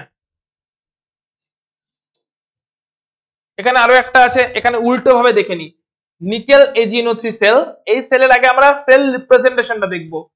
সেল রিপ্রেজেন্টেশনটা দেখো, সো লেফট সাইডের পার্টটা আমরা জানি অ্যানোড, রাইট সাইডের পার্ট আমরা জানি ক্যাথোড। তাহলে এবার অ্যানোড মানে লস অফ ইলেকট্রন হবে, নিকেল আর নিকেল 2+। কেমন ভাবে লিখলে লসটাকে বোঝাতে পারবো? সো নিকেল দুটো ইলেকট্রন লস করে নিকেল 2+ হবে, এরকম ভাবে লিখলে বোঝাতে পারবো। ক্যাথোডে হয় রিডাকশন, সো আমরা জানি অ্যানোডে হয় অক্সিডেশন, তাই অ্যানোডের পার্টটাকে অক্সিডেশনে লিখলাম। ক্যাথোডে আমরা জানি কি হয়, রিডাকশন। তাহলে ক্যাথোডে কারা কারা আছে, Ag+ আর Ag। Ag+ আর Ag কে কেমন করে লিখলে রিডাকশনটা বোঝাবে? রিডাকশন মানে gain of electron, so clearly Ag+ electron gain করবে, দিয়ে Ag তৈরি করবে, এরকম ভাবে লিখলেই রিডাকশনটাকে মিন করানো যাবে। তো গেইন কটা হয়েছে? একটা ইলেকট্রন। লস্ট কটা হয়েছে? দুটো ইলেকট্রন। ইলেকট্রন নাম্বার ব্যালেন্স নেই, ইলেকট্রন নাম্বারকে ব্যালেন্স করার জন্য যেখানে গেইন হয়েছে ওখানে 2 দিয়ে মাল্টিপ্লাই করলাম যাতে ইলেকট্রন নাম্বার ব্যালেন্স হয়ে যায়। এবারে অক্সিডেশন হাফ রিঅ্যাকশন আর রিডাকশন হাফ রিঅ্যাকশনকে অ্যাড করে দিলাম, অ্যাড করলে এই ওভারঅল সেল রিঅ্যাকশনটা পাওয়া যাবে, এবং সেল রিপ্রেজেন্টেশন থেকে ওভারঅল সেল রিঅ্যাকশন পাওয়া যায়। আবার ওভারঅল রিঅ্যাকশন দেওয়া থাকলে, ওভারঅল রিঅ্যাকশন বা হাফ সেল রিঅ্যাকশন গুলো দেওয়া থাকলে সেখান থেকেও সেলকে রিপ্রেজেন্ট করা যায়। আবার সেল রিপ্রেজেন্টেশন দেওয়া থাকলে সেখান থেকেও oxidation half cell, reduction half cell লিখে ওভারঅল রিঅ্যাকশনটাকে লিখতে পারা যায়। তো this is the whole scenario. চলে আসছে এবার ইলেকট্রোড পোটেনশিয়াল বলতে এক্স্যাক্টলি আমরা কি বলছি, ইলেকট্রোড পোটেনশিয়াল। তো ইলেকট্রোড পোটেনশিয়াল মানেটা কি, যে যখন আমরা কোন একটা মেটাল আয়ন আছে M+, ধরলাম একটা মেটাল আয়ন আছে M+, Mn+, ওই মেটাল আয়নের মধ্যে ডোবানো হয়েছে একটা মেটাল রডটাকে, M মেটাল রডটাকে ডোবানো হয়েছে। তাহলে Mn+ মেটাল আয়নটা ছিল, Mn+ মেটাল আয়নের মধ্যে ডোবানো হয়েছে M রডটাকে। তিনটে সিচুয়েশন হতে পারে, Mn+ মেটাল আয়নের মধ্যে ডোবানো হয়েছে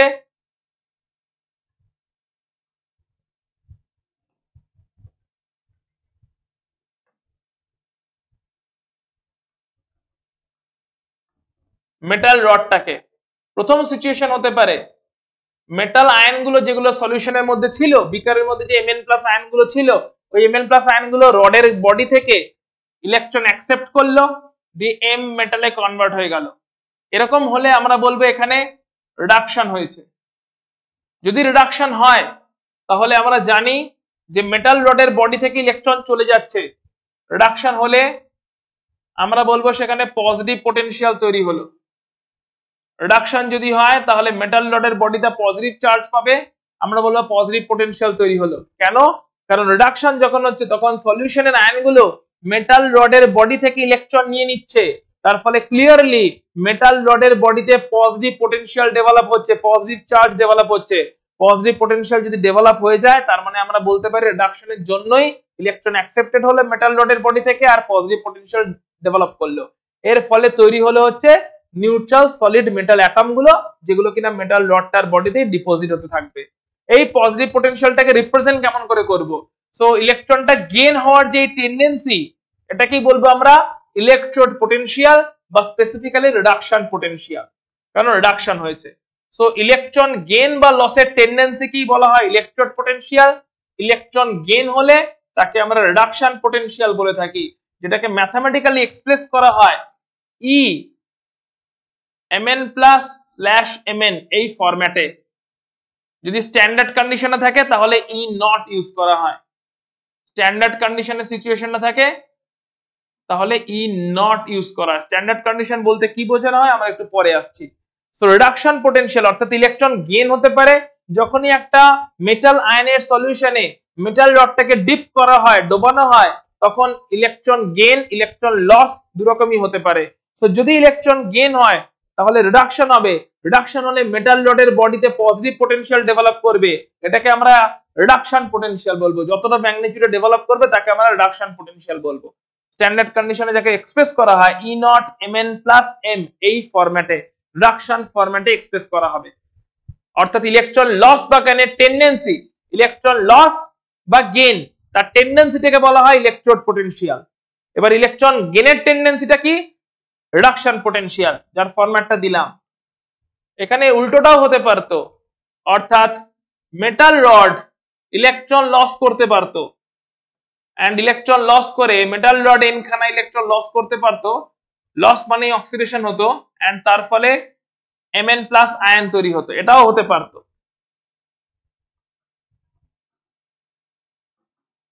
সো ক্লিয়ারলি এখন যদি অক্সিডেশন হয় তাহলে যে লস্ট ইলেকট্রন গুলো কোথায় জমবে? মেটাল রডের বডিতেই জমবে।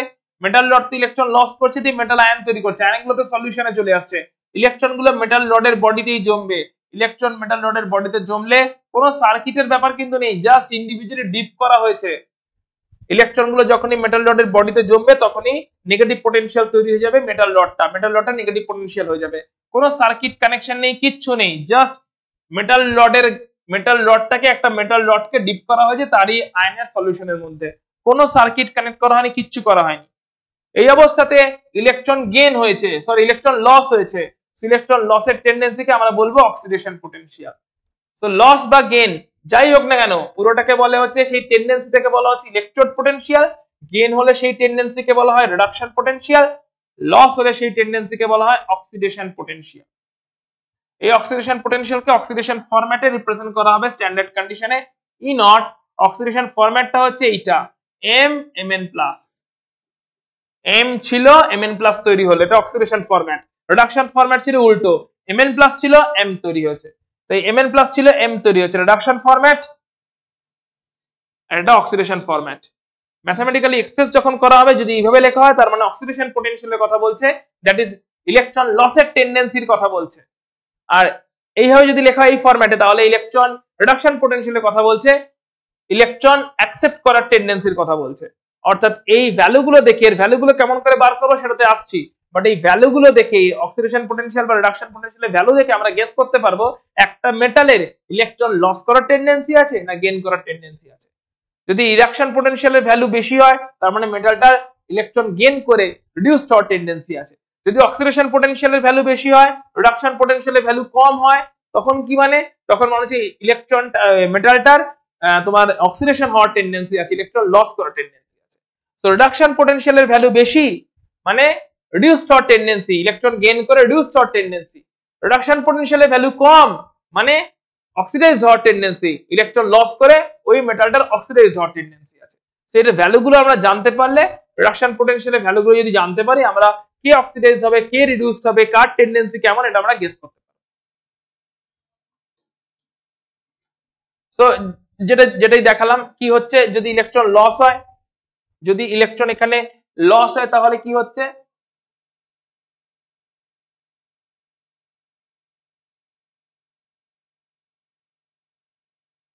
এখানে তাহলে যে কেসগুলো আমরা দেখলাম, কেস 1 আছে, কেস 2 আছে, সেটা অনুযায়ী এখানে দুই একটা এক্সাম্পল দেওয়া আছে। কিরকম এক্সাম্পল?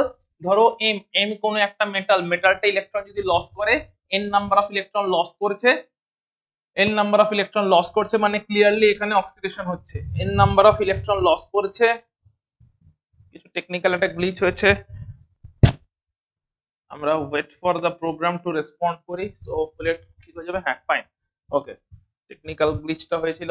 এনিওয়ে, এম দেখছি কোন একটা মেটাল আছে, এম যে মেটালটা আছে সেটা n number of electron loss করেছে মানে ক্লিয়ারলি এখানে অক্সিডেশন হয়েছে, এখানে ক্লিয়ারলি অক্সিডেশন হয়েছে। যেরকম জিঙ্ক দুটো ইলেকট্রন লস করতে পারে, হাইড্রোজেন দুটো ইলেকট্রন লস করতে পারে, ঠিক আছে, হাইড্রোজেন মলিকুল দুটো ইলেকট্রন লস করতে পারে। এগুলো কখন হচ্ছে? যখন সিচুয়েশনটা হচ্ছে একটাই, যেটা আগের স্লাইডে অলরেডি আমরা ডিসকাস করেছি। সেটা হচ্ছে একটা মেটাল আয়নের সলিউশন আছে, ওই মেটাল আয়নের সলিউশনের মধ্যে ওই মেটালটা রড ডিপ করা হয়েছে, কোনো কানেকশনের ব্যাপার নেই, কিচ্ছু এখন অব্দি নেই, ঠিক আছে, জাস্ট মেটাল আয়নটা নেওয়া হয়েছে, তার মধ্যে রডটা ডিপ করা হয়েছে। তাহলে এগুলো হচ্ছে সবই অক্সিডেশন কেস। এছাড়া রিডাকশন কেস দেখো, তাহলে এগুলোকে আমরা বলছি, এগুলো হচ্ছে সবই oxidation case, oxidation half reaction, ঠিক আছে। অর্থাৎ মেটাল আয়নের সলিউশনে, মানে এখানে আমরা যদি স্পেসিফিক্যালি বলি যে জিঙ্ক 2+ এর সলিউশনে জেডেন রডকে ডিপ করলে জেডেন রড থেকে ইলেকট্রন লস্ট হয়, যে জিঙ্ক 2+ আয়ন তৈরি করে, জিঙ্ক 2+ আয়নটা সলিউশনে চলে আসে। জিঙ্ক 2+ এর আয়নের মধ্যে ধরো ফর এক্সাম্পল এইটা দিয়ে বলছি, ঠিক আছে। সো জিঙ্ক 2+ আয়নের একটা সলিউশন নিয়েছি, জিঙ্ক 2+ আয়নের সলিউশন মানে ZnSO4 সলিউশন বা কিছু, তার মধ্যে নিয়েছি হচ্ছে জিঙ্ক রড, তাকে ডুবানো হয়েছে, সো ডিপ করা হয়েছে। এতে দেখা যাবে যে জিঙ্ক রড যেটা আছে, জিঙ্ক রডটা ইলেকট্রন লস করবে, দুটো ইলেকট্রন লস করবে, দিয়ে নিজে জিঙ্ক রড থেকে অ্যাটম গুলো ইলেকট্রন করে লস করবে, দুটো করে, দিয়ে লস করে Zn2+ আয়ন তৈরি করবে, আয়নগুলো সলিউশনে আসতে থাকবে, ঠিক আছে, অর্থাৎ অক্সিডেশন হচ্ছে।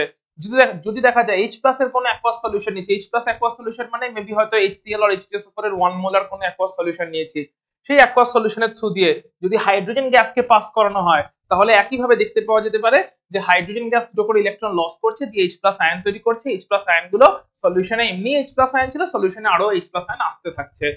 অন্যদিকে এগুলো হচ্ছে সব রিডাকশন কেস, ঠিক আছে, কোনটা হবে এখনই বলা সম্ভব নয়, কিন্তু দিস আর দ্য পসিবিলিটিস যেটা নিয়ে বলা হচ্ছে। অর্থাৎ যখনই কোনো একটা মেটাল আয়নের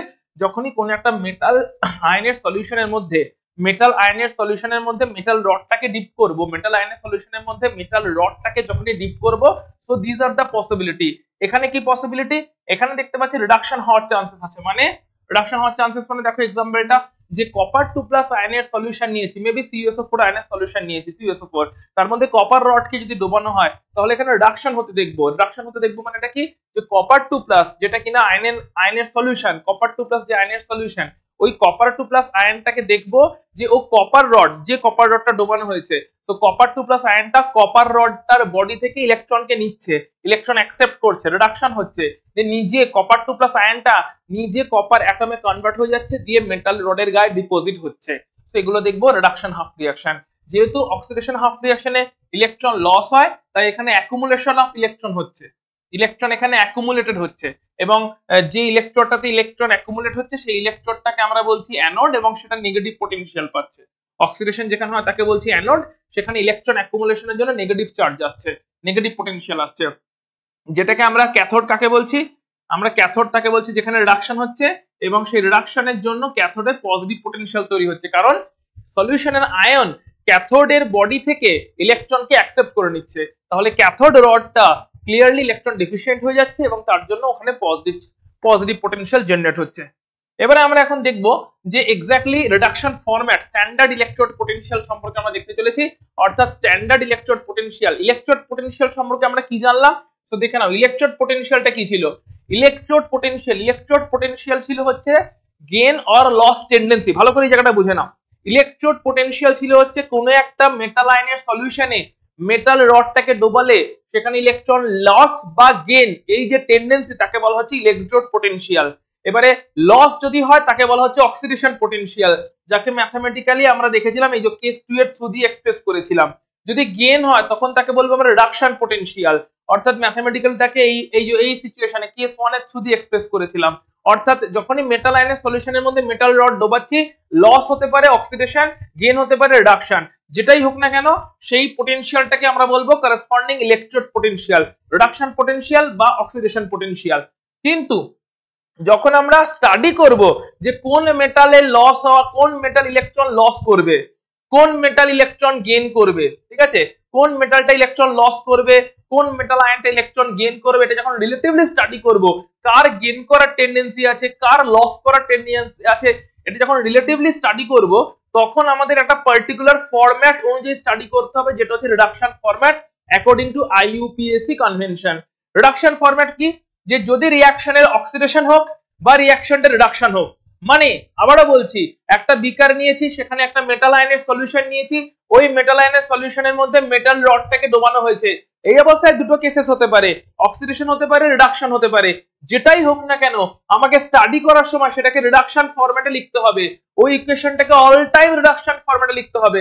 হতে পারে রিঅ্যাকশনটা অক্সিডেশন হয়েছে, মানে ইলেকট্রনের লস হয়েছে, কিন্তু তাকে রিডাকশন ফরম্যাটে লিখতে হবে, তবে তার ভ্যালুকে এক্সপ্রেস করা হবে। হতে পারে সেখানে সত্যি সত্যি রিডাকশনই হয়েছে, তাকেও রিডাকশন ফরম্যাটে লিখতে হবে এবং করেসপন্ডিং ভ্যালুটা এক্সপ্রেস করতে হবে। ফর এক্সাম্পল, রিডাকশন ফরম্যাট বলতে কি বোঝানো হয়, ধরো কোনো একটা সেলে এরকম রিঅ্যাকশন হয়েছে, অক্সিডেশন হাফ রিঅ্যাকশনটা এরকম হয়েছে যে জিঙ্ক 2+ আয়নের মধ্যে জিঙ্ক রডকে ডোবানোর জন্য জিঙ্ক রড দুটো করে ইলেকট্রন লস করেছে, যে Zn2+ আয়ন তৈরি করেছে, আয়নটা আস্তে আস্তে সলিউশনে চলে গেছে। সো হয়েছে কি, এখানে লস অফ ইলেকট্রন মানে কি অক্সিডেশন। কিন্তু যেহেতু আমাদের রিডাকশন পটেনশিয়ালটাই আইইউপিএসসি কনভেনশন অনুযায়ী লিখতে হবে, মনে রাখতে হবে আইইউপিএসসি কনভেনশনে আমরা যে ভ্যালুটা নোট ডাউন করব সেটা রিডাকশন পটেনশিয়াল ভ্যালু। এই ভ্যালুটা আমরা নোট ডাউন করব, এই ভ্যালুটা অনুযায়ী ইলেকট্রোকেমিক্যাল সিরিজ তৈরি হবে। এই ভ্যালুটা ডিসাইড করে দেবে কার গেইন করার টেন্ডেন্সি আছে, কার লস করার টেন্ডেন্সি আছে। So reduction potential আইইউপিএসসি nomenclature, আইইউপিএসসি rule অনুযায়ী, কনভেনশন অনুযায়ী আমরা রিডাকশন পটেনশিয়ালের ভ্যালুটাই মেজার করব। কোশ্চেন হচ্ছে এখানে তো হয়েছে অক্সিডেশন, তাহলে এর রিডাকশন পটেনশিয়াল কেমন করে মেজার করব? এই অক্সিডেশন রিঅ্যাকশনটাকে, যদিও বা অক্সিডেশনই হলো, কিন্তু একে আমাকে রিডাকশন ফরম্যাটে লিখতে হবে। এর রিডাকশন ফরম্যাটটা কি, অ্যাকচুয়াল রিঅ্যাকশনটা অক্সিডেশন, কিন্তু তাকে আমি রিডাকশন ফরম্যাটে, মানে ইলেকট্রন অ্যাকসেপ্ট হচ্ছে এই ফরম্যাটে লিখছি। অ্যাকচুয়াল রিঅ্যাকশনটা অক্সিডেশন, কিন্তু তাকে আমি রিডাকশন ফরম্যাটে, ইলেকট্রন অ্যাকসেপ্ট হচ্ছে এই ফরম্যাটে লিখছি, কারণ এই ফরম্যাটে আমি রিডাকশন পটেনশিয়ালের ভ্যালুটা মেজার করব। এই যে ভ্যালুটা, রিডাকশন পটেনশিয়ালের ভ্যালুটা, এটা আমি এই পার্টিকুলার রিডাকশন পটেনশিয়াল ফরম্যাটে মেজার করতে চলেছি। অক্সিডেশন পটেনশিয়াল ফরম্যাটে মেজার করব না, রিডাকশন পটেনশিয়াল ফরম্যাটে আমি এটাকে মেজার করব। এটাই আইইউপিএসসি কনভেনশন। তাই যদিও বা রিঅ্যাকশনটা হয়েছে অক্সিডেশন, তাকে রিডাকশন ফরম্যাটে লেখা হয়েছে। এবারে স্ট্যান্ডার্ড কন্ডিশনে তার যা রিডাকশন পটেনশিয়ালের ভ্যালু হবে সেটাকে আমরা মেজার করব। স্ট্যান্ডার্ড কন্ডিশন বলে আমরা ই নট সিম্বলটা দিয়েছি। স্ট্যান্ডার্ড কন্ডিশন মানে কি সেটাতে আসছি, তো ই নট সিম্বলটা দিয়েছি এবং স্ট্যান্ডার্ড কন্ডিশনের ভ্যালুটা মেজার করব। এরকম স্ট্যান্ডার্ড কন্ডিশনে সমস্ত মেটালদের জন্য রিডাকশন পটেনশিয়ালের ভ্যালু মেজার করে ছোট থেকে বড়তে সাজালে যে সিরিজটা পাবো তাকে বলবো আমরা ইলেকট্রোকেমিক্যাল সিরিজ। তো আসছি সেটাতে। একইভাবে ধরো একটা রিডাকশন রিঅ্যাকশন হয়েছে, সেটা তো রিডাকশনই হয়েছে, অর্থাৎ Cu2+ আয়নের সলিউশনের মধ্যে কপার রডকে ডোবানো হয়েছে, তাহলে Cu2+ কপার রডের বডি থেকে দুটো করে ইলেকট্রন অ্যাকসেপ্ট করেছে, দিয়ে কপার অ্যাটম তৈরি করেছে। সো ক্লিয়ারলি এখানে অ্যাকসেপ্টেন্স হয়েছে, এখানে তো রিডাকশনই হয়েছে, রিডাকশন ফরম্যাট আলাদা করে কিছু নেই, কারণ রিডাকশন ফরম্যাটেই লেখা হয়েছে, কারণ অ্যাকচুয়াল রিঅ্যাকশনটাও রিডাকশনই হয়েছে। সো অ্যাকচুয়াল রিঅ্যাকশন এখানে রিডাকশন, ফরম্যাটটা এখানে রিডাকশন ফরম্যাটেই লেখা আছে, তাহলে এখানে রিডাকশন পটেনশিয়াল বা স্ট্যান্ডার্ড রিডাকশন পটেনশিয়াল কি হবে, এইটা হচ্ছে তার ভ্যালুর এক্সপ্রেশন হবে। অর্থাৎ দুজনের ক্ষেত্রেই দেখতে পাচ্ছি এই রিঅ্যাকশনটাতে অক্সিডেশন হয়েছিল, তাকে রিডাকশন ফরম্যাটে এক্সপ্রেস করলাম যাতে স্ট্যান্ডার্ড রিডাকশন পটেনশিয়ালের ভ্যালুটা আমরা মেজার করতে পারি।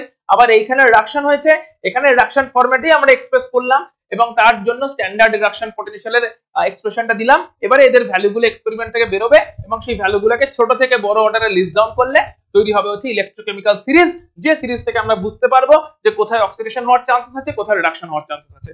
এই পুরো চান্সেসটা বোঝার জন্য আমাদের এই সিরিজটা ইম্পর্টেন্ট। তো এটা হয়ে গেল অক্সিডেশন এবং রিডাকশনের মেইন পয়েন্টটা। এখানে একটা জিনিস খেয়াল রাখতে হবে যে অক্সিডেশন পটেনশিয়াল যদি লিখতে হতো তাহলেও লিখতে পারতাম, এমন না লিখতে পারতাম না। এই রিঅ্যাকশনটার যেমন অক্সিডেশন পটেনশিয়াল লিখলে আমাকে E0Zn লিখতে হতো, এটা হতো এর অক্সিডেশন পটেনশিয়াল, ঠিক আছে, যদিও এটা হচ্ছে রিডাকশন ফরম্যাট। রিয়াকশন বলবো না, রিয়াকশনটা হয়েছে অক্সিডেশন, কিন্তু তাকে লিখেছি রিডাকশন ফরম্যাটে, এইটাই হচ্ছে দুটোর ডিফারেন্স। রিয়াকশনটা হয়েছে অক্সিডেশন হয়েছে বলে সেখানে আমরা অক্সিডেশন পোটেনশিয়াল এইভাবে লিখতে পারতাম এক্সপ্রেশন, অক্সিডেশন পোটেনশিয়াল এইভাবে লিখতে পারতাম তার এক্সপ্রেশন, কিন্তু আমরা আইইউপিএসসি কনভেনশনে সবটাকে রিডাকশন ফরম্যাটে নিয়ে এসেছি, দি রিডাকশন পোটেনশিয়ালের ভ্যালুটাই লিখেছি। এবার এই অক্সিডেশন পোটেনশিয়াল আর রিডাকশন পোটেনশিয়ালের মধ্যে একটা রিলেশন আছে। So what is that relation? সেই রিলেশনটা হচ্ছে যে oxidation potential is equal to minus reduction potential. Oxidation potential is equal to minus reduction potential, বা reduction potential is equal to minus oxidation potential. সবার জন্যই এটা অ্যাপ্লিকেবল, যদি জেনারেল ফর্মে লিখি, ইন জেনারেল কি লিখবো? ইন জেনারেল ফর্মে লিখবো, যদি mn প্লাস এর রেসপেক্টে লিখি তাহলে এটা হচ্ছে oxidation potential is equal to minus reduction potential. এটা হচ্ছে general, oxidation potential is equal to minus reduction potential, বা reduction potential is equal to minus oxidation potential. কিন্তু আমরা কখনোই অক্সিডেশন পোটেনশিয়াল ফরম্যাটে আমরা ইকুয়েশনকে বা ভ্যালুকে এক্সপ্রেস করব না, আমরা অল টাইম রিডাকশন পোটেনশিয়ালের ভ্যালুগুলোই নোট ডাউন করব, এক্সপেরিমেন্ট থেকে বার করব এবং সেখান থেকে আমরা ইলেকট্রোকেমিক্যাল সিরিজটা লঞ্চ করব। সো এইটা অবধি রিডাকশন পোটেনশিয়াল ফরম্যাটটা অবধি আমরা বুঝতে পারলাম যে আইইউপিএসসি কনভেনশন বলছে রিঅ্যাকশনটা অক্সিডেশন হোক বা রিঅ্যাকশনটা রিডাকশন হোক, তাকে রিডাকশন ফরম্যাটে লিখে তার রিডাকশন পোটেনশিয়ালের ভ্যালুগুলো এক্সপেরিমেন্টের থ্রু দিয়ে মেজার করতে হবে এবং সেই ভ্যালুগুলোকেই ছোট থেকে বড় অবধি সাজালে আমরা ইলেকট্রোকেমিক্যাল সিরিজটা পেতে চলেছি। তো কথা হচ্ছে এখন কেমন করে সেই কাজটা করব, তার জন্য একটা রেফারেন্স লাগবে। রেফারেন্স হচ্ছে স্ট্যান্ডার্ড হাইড্রোজেন ইলেকট্রোড। তুই বারবার স্ট্যান্ডার্ড বলছিস, স্ট্যান্ডার্ড কথাটার মানেটা কি এখানে ক্লিয়ার করে দিই। স্ট্যান্ডার্ড কথাটার মানেটা হচ্ছে যে যদি কোনো সলিউশন ইউজ করা হচ্ছে, যে ইলেকট্রোলাইট গুলো ইউজ করা হচ্ছে, ওই ইলেকট্রোলাইট গুলোর কনসেন্ট্রেশন হবে, ইলেকট্রোলাইট যেগুলো ইউজ করা হচ্ছে ইলেকট্রোলাইটের কনসেন্ট্রেশন হবে 1 মোলার। ঠিক আছে, যদি কোনো গ্যাস ইউজ করা হয় ওই গ্যাসের পার্শিয়াল প্রেসার হবে 1 অ্যাটমসফিয়ার এন্ড টেম্পারেচার থাকবে 25 degree centigrade, that is 298 kelvin. এই কন্ডিশন কটা মেইনটেইন হলে আমরা তাকে স্ট্যান্ডার্ড কন্ডিশন বলবো, এবং সেইখানে যে স্ট্যান্ডার্ড রিডাকশন পোটেনশিয়াল বা স্ট্যান্ডার্ড অক্সিডেশন পোটেনশিয়াল আমরা মেজার করব সেটা হচ্ছে ই নট সিম্বল দিয়ে রিপ্রেজেন্ট করব। যদিও বা আমরা এক্ষুনি জানলাম যে আমরা স্ট্যান্ডার্ড অক্সিডেশন পোটেনশিয়াল মেজার করি না, আমরা সব সময় স্ট্যান্ডার্ড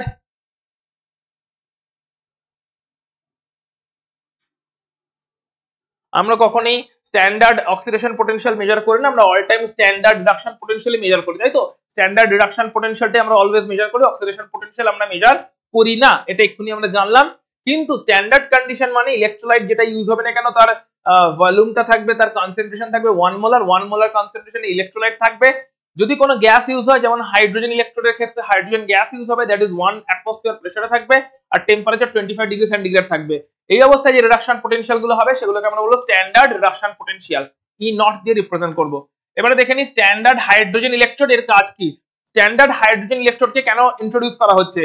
এই যে যখনই আমরা বলছি কোন একটা মেটাল আয়নের সলিউশনের মধ্যে মেটাল রডকে ডোবানো হবে, সেখানে ইলেকট্রন লস হতে পারে, অক্সিডেশন হতে পারে, সেখানে ইলেকট্রন গেইন হতে পারে, রিডাকশন হতে পারে। সো কি হবে, কোন টেন্ডেন্সি আছে, ইলেকট্রন লসের টেন্ডেন্সি না ইলেকট্রন গেইনের টেন্ডেন্সি? সো টেন্ডেন্সিটা কি, কোন একটা মেটাল আয়নের মধ্যে যখন আমি ইলেকট্রোডকে ডোবাবো, ওই মেটাল রডটাকে ডোবাবো, তখন টেন্ডেন্সি কি, ইলেকট্রন লসের না ইলেকট্রন গেইনের? এই টেন্ডেন্সিটা relative to someone, relative to some other metal. So হাইড্রোজেনকে রেফারেন্স হিসেবে ইউজ করা হয় যে হাইড্রোজেনের রেসপেক্টে কোন একটা মেটালের কি ইলেকট্রন লস করার টেন্ডেন্সি আছে, হাইড্রোজেনের রেসপেক্টে কোন একটা মেটাল আয়নের কি ইলেকট্রন গেইন করার টেন্ডেন্সি আছে। সো যেটাই টেন্ডেন্সি হোক না কেন সেটা রিলেটিভ, ঠিক আছে, রিলেটিভ টু সামথিং। সো রিলেটিভটাকে রেফারেন্সটাকে হাইড্রোজেন। তার জন্য প্রথমে কনস্ট্রাকশনটা দেখে নি যে স্ট্যান্ডার্ড কন্ডিশনে হাইড্রোজেন ইলেকট্রোডের সেটআপটা কেমন থাকছে। তো স্ট্যান্ডার্ড কন্ডিশনে হাইড্রোজেন ইলেকট্রোড বা standard hydrogen electrode SHE, standard hydrogen electrode বা স্ট্যান্ডার্ড কন্ডিশনে হাইড্রোজেন ইলেকট্রোডের সেটআপ। স্ট্যান্ডার্ড কন্ডিশন বলতে কি বোঝানো হয় এখানে মিন করেছি, হাইড্রোজেন ইলেকট্রোডের সেটআপটা কেমন, যে সলিউশন থাকবে একটা H+ আয়ন যার কনসেন্ট্রেশন থাকবে 1 মোলার। H+ আয়নের সলিউশন 1 মোলার অ্যাকোয়াস সলিউশন থাকবে, মেবি HCl 1 মোলার আর H2SO4 এরকম থাকবে। আচ্ছা, সলিউশন বিকারের মধ্যে তাহলে সলিউশন আছে H+ আয়নের যেটা কিনা 1 মোলার কনসেন্ট্রেশনে আছে, এর মধ্যে হাইড্রোজেন গ্যাসকে পাস করানো হবে, যে হাইড্রোজেন গ্যাসের প্রেসার থাকবে, হাইড্রোজেন গ্যাসকে পাস করানো হবে যে হাইড্রোজেন গ্যাসের প্রেসার থাকবে 1 অ্যাটমসফিয়ার। এটা এই সলিউশনের মধ্যে পাস করবে। কিন্তু এখন কথা হচ্ছে হাইড্রোজেন তো কোনো মেটাল নয়, এটা তো গ্যাস, তাই গ্যাসটাকে পাস করতে যদি সুবিধা হয় তার জন্য একটা সাপোর্টিভ ইলেকট্রোড থাকবে। ওই সাপোর্টিভ ইলেকট্রোডটা কি হবে? ওই সাপোর্টিভ ইলেকট্রোডটা হবে হচ্ছে এটা সাপোর্টিভ ইলেকট্রোড থাকবে। ওই সাপোর্টিভ ইলেকট্রোডটা কি হবে? সাপোর্টিভ ইলেকট্রোডটা হবে হচ্ছে প্ল্যাটিনাম। ওই সাপোর্টিভ ইলেকট্রোডটা হচ্ছে প্ল্যাটিনাম ইলেকট্রোড, সেটা হচ্ছে সাপোর্টিভ প্ল্যাটিনাম ইলেকট্রোড। অর্থাৎ পুরো সেটআপটার মধ্যে একটা সাপোর্টিভ প্ল্যাটিনাম ইলেকট্রোড থাকবে, যেটা কিনা ইনার্ট ইলেকট্রোড, যেটা ডাইরেক্টলি রিঅ্যাকশনে পার্টিসিপেট করে না। ওই ইনার্ট ইলেকট্রোডের গা বেয়ে অ্যাডসর্পশনের থ্রু দিয়ে, ওই ইনার্ট ইলেকট্রোডকে সাপোর্টে নিয়ে অ্যাডসর্পশনের থ্রু দিয়ে 1 অ্যাটমসফিয়ার প্রেসারে হাইড্রোজেন গ্যাস পাস করানো হবে। কোথায়? HCl এর একটা সলিউশন আছে, H+ আয়নের একটা সলিউশন আছে, 1 মোলার স্ট্যান্ডার্ড সলিউশন আছে। সো 1 মোলার স্ট্যান্ডার্ড সলিউশনের মধ্যে পাস করানো হবে হচ্ছে হাইড্রোজেন গ্যাসটাকে। 1 মোলার স্ট্যান্ডার্ড H+ সলিউশন, তার মধ্যে পাস করানো হবে হচ্ছে হাইড্রোজেন গ্যাসটাকে, যেটা কিনা 1 অ্যাটমসফিয়ারে আছে। এই অবস্থায় যখনই পাস করানো হবে তখন একটা সাপোর্টিভ ইলেকট্রোড থাকবে, প্ল্যাটিনাম ইলেকট্রোড। সো এই সিচুয়েশনটা যখন থাকবে সাপোর্টিভ ইলেকট্রোড, প্ল্যাটিনাম ইলেকট্রোড, সেটা ইনার্ট ইলেকট্রোড, ডাইরেক্টলি রিঅ্যাকশনে কোথাও রিঅ্যাকশনের মধ্যে ডাইরেক্টলি কোথাও পার্টিসিপেট করছে না। সো এই কাজটা যখন হবে তখন দেয়ার আর 2 চান্সেস। কি চান্সেস? হাইড্রোজেন ইলেকট্রোডটার অক্সিডেশন হতে পারে, হাইড্রোজেন ইলেকট্রোডটার রিডাকশনও হতে পারে। হাইড্রোজেন ইলেকট্রোডের অক্সিডেশনও হতে পারে, হাইড্রোজেন ইলেকট্রোডের রিডাকশনও হতে পারে। সো প্রথম চান্সেস হচ্ছে এরকম, যদি হাইড্রোজেন ইলেকট্রোডের অক্সিডেশন হয়, ফর এক্সাম্পল ধরলাম অক্সিডেশন হচ্ছে হাইড্রোজেন ইলেকট্রোডটার, তার মানে লস হবে মানে আমি ইকুয়েশনটা লিখবো এরকম করে, H2 minus electron giving H+ ion, ইলেকট্রনের লস, দ্যাট ইজ অক্সিডেশনটা মিন করছি। কিন্তু অক্সিডেশন মিন করলো আমাকে স্ট্যান্ডার্ড রিডাকশন ফরম্যাটে একে আবার কনভার্ট করতে হবে, কারণ ভ্যালুটা যেটাই হবে না কেন সেটা স্ট্যান্ডার্ড রিডাকশন ফরম্যাটের ভ্যালু। তো স্ট্যান্ডার্ড রিডাকশন ফরম্যাটে আমি, এটা হচ্ছে রিডাকশন ফরম্যাট, অক্সিডেশন রিঅ্যাকশনটাকেই আমি রিডাকশন ফরম্যাটে লিখছি, তাই ঘুরিয়ে দিচ্ছি, রিডাকশন ফরম্যাটে লিখলাম, অক্সিডেশন রিঅ্যাকশনটাকে আমি রিডাকশন ফরম্যাটে লিখলাম। এই রিডাকশন ফরম্যাটে লিখেছি। এই অবস্থায় স্ট্যান্ডার্ড রিডাকশন পটেনশিয়াল কত হবে? স্ট্যান্ডার্ড রিডাকশন পটেনশিয়াল হচ্ছে E naught H plus half H2, E naught H plus half H2, এটা হচ্ছে এর ভ্যালুটাকে অ্যাজিউম করা হয় 0, এটা অ্যাজিউম করে নেওয়া হয়, অ্যাজ 0 এই ভ্যালুটাকে। কোন ভ্যালুটাকে?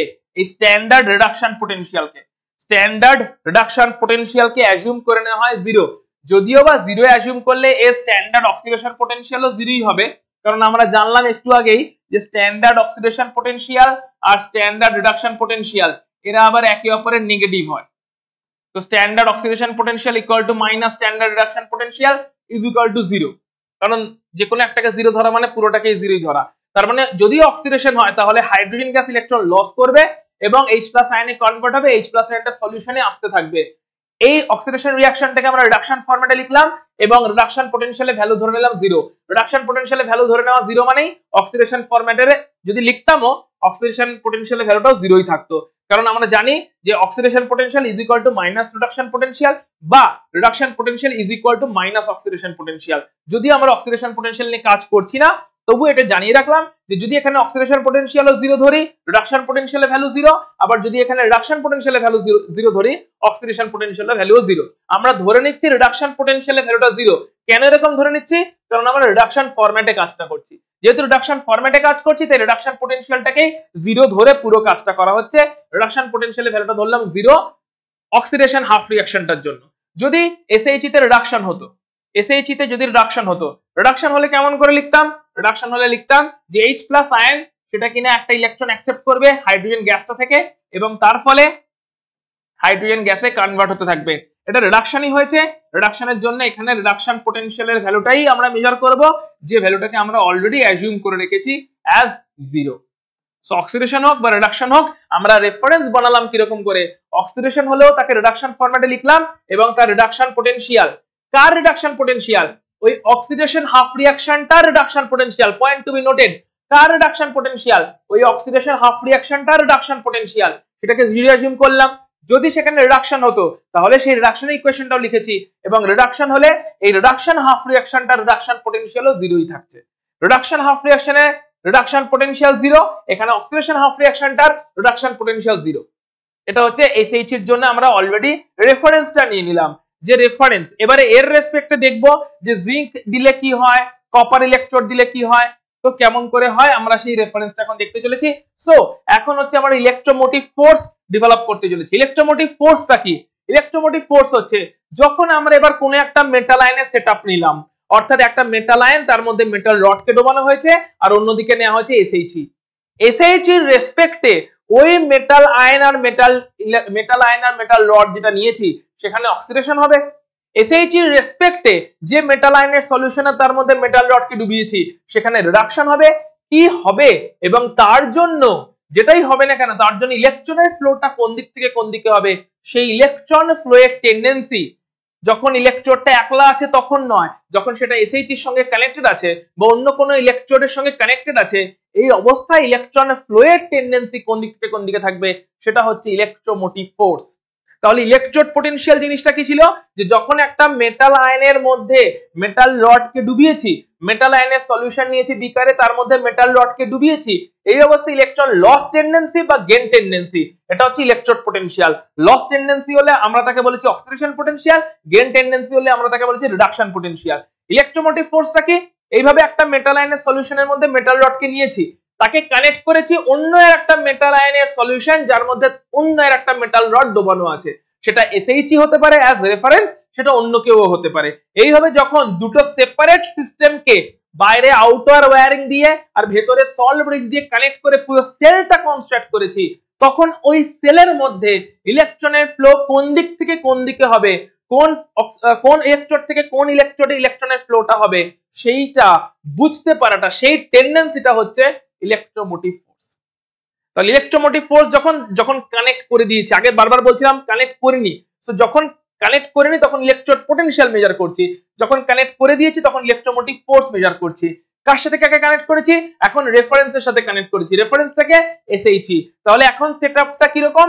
এখন সেটআপটা হচ্ছে এরকম যে CuSO4 এর অ্যাকোয়াস সলিউশন আছে, CuSO4 এর অ্যাকোয়াস সলিউশন আছে যার মধ্যে ক্লিয়ারলি Cu2+ আয়ন আছে, এন্ড এদিকে নেওয়া হচ্ছে SHE। SHE মানে হচ্ছে যেখানে 1 মোলার HCl বা H+ এর অ্যাকোয়াস সলিউশন আছে এবং তার মধ্যে দিয়ে হাইড্রোজেন গ্যাসকে 1 অ্যাটমসফিয়ার প্রেসারে পাঠানো হচ্ছে। হাইড্রোজেন গ্যাসকে 1 অ্যাটমসফিয়ারে পাঠানো হচ্ছে, 1 অ্যাটমসফিয়ার প্রেসারে হাইড্রোজেন গ্যাসকে পাস করানো হচ্ছে, 1 অ্যাটমসফিয়ার প্রেসারে হাইড্রোজেন গ্যাসকে পাস করানো হচ্ছে কোথায়? ওই 1 মোলার HCl সলিউশন, ঠিক আছে? 1 molar HCl solution, 1 molar HCl solution যেখানে কিনা H+ আয়ন আছে। সো 1 মোলার HCl সলিউশন যেখানে কিনা H+ আয়ন আছে, সেই H+ আয়নের সলিউশনে 1 অ্যাটমসফিয়ার প্রেসারে হাইড্রোজেন গ্যাসকে পাস করানো হয়েছে। আর এদিকে কাকে নেওয়া হয়েছে? এদিকে CuSO4 এর অ্যাকোয়াস সলিউশন নেওয়া হয়েছে, যে অ্যাকোয়াস সলিউশনের মধ্যে কপার রডকে ডোবানো হয়েছে। ক্লিয়ারলি দেখতে পাচ্ছ CuSO4 এর অ্যাকোয়াস সলিউশন নেওয়া হয়েছে যেখানে কপার 2+ আছে, ওই কপার 2+ এর মধ্যে কপার রডটাকে ডোবানো হয়েছে।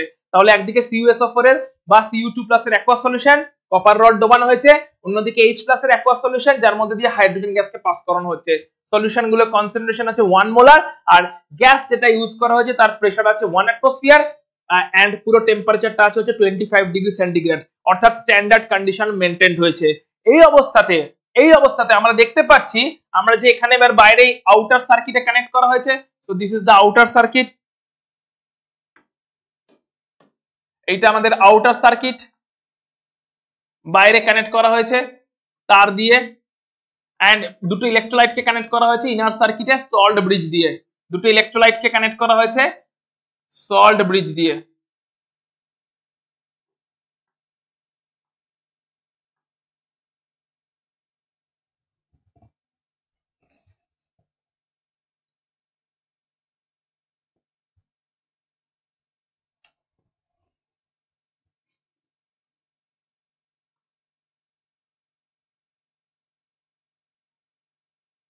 দুটো ইলেকট্রোলাইটকে ইনার সার্কিটে কানেক্ট করা হয়েছে সল্ট ব্রিজের থ্রু দিয়ে, ঠিক আছে?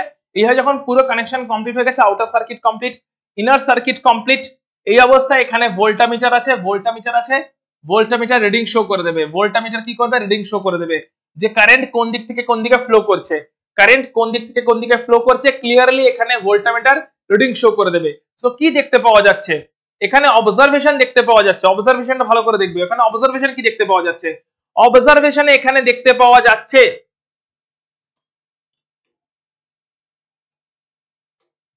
অবজারভেশন এখানে কি দেখতে পাওয়া যাচ্ছে? এখানে অবজারভেশন দেখতে পাওয়া যাচ্ছে ভোল্টমিটারের রিডিং কি দেখতে পাওয়া যাচ্ছে বলছি। ভোল্টমিটারে দেখাচ্ছে, ভ্যালু দেখাচ্ছে ভোল্টমিটার রিডিং যেটা, অর্থাৎ কতটা ভোল্টেজ এরকম ভাবে কানেক্ট করে দেওয়াতে কতটা ভোল্টেজ জেনারেট হয়েছে। Voltmeter reading, voltmeter reading, voltmeter তো নয়, ভোল্টমিটার, ভোল্টমিটার রিডিং, ভোল্টমিটারের রিডিং কি বলছে? কতটা কারেন্ট ইলেকট্রিসিটি বা কতটা ভোল্টেজ এখানে জেনারেট হয়েছে। অর্থাৎ এইভাবে কানেক্ট করে দিয়েছি, বাইরে তার দিয়ে ভেতরে সল্ট ব্রিজ দিয়ে সার্কিট কমপ্লিট করেছি, দুটো বিকারকে কানেক্ট করেছি, ইলেকট্রোড গুলোকে কানেক্ট করেছি, দুটো বিকারকে কানেক্ট করা হয়েছে, ইলেকট্রোলাইট গুলোকে কানেক্ট করা হয়েছে সল্ট ব্রিজ দিয়ে, আর দুটো বিকারের মধ্যে যে ডোবানো আছে ইলেকট্রোড গুলো, ওই ইলেকট্রোড গুলোকে কানেক্ট করা হয়েছে আউটার সার্কিটে মেটাল ওয়্যার দিয়ে। তাহলে আউটার সার্কিটে কানেক্টেড আছে মেটাল ওয়্যার দিয়ে, ইনার সার্কিটে কানেক্টেড আছে সল্ট ব্রিজের থ্রু দিয়ে। এইভাবে যখন কানেকশন টোটাল ইলেকট্রিক্যাল সার্কিটটা যখন এইভাবে কমপ্লিট হয়ে গেছে, সার্কিটটা কমপ্লিট হওয়ার পরে ইলেকট্রিসিটি ফ্লো করা শুরু করেছে, ভোল্টমিটার রিডিং শো করেছে যেটা কতটা ভোল্টেজ তৈরি হয়েছে। সেই ভোল্টেজটা দেখাচ্ছে 0.34 ভোল্টেজ তৈরি হয়েছে। 0.34 ভোল্টেজ, এটা এক্সপেরিমেন্টাল রিডিং। ঠিক আছে, আমরা এক্সপেরিমেন্টটা করেছি, এই এক্সপেরিমেন্ট থেকে রিডিং পাচ্ছি যে 0.34 ভোল্টেজ তৈরি হয়েছে। তার সঙ্গে কারেন্ট ফ্লোর ডাইরেকশনটা কোন দিক থেকে কোন দিকে পাচ্ছি দেখো। কারেন্ট ফ্লোর ডাইরেকশন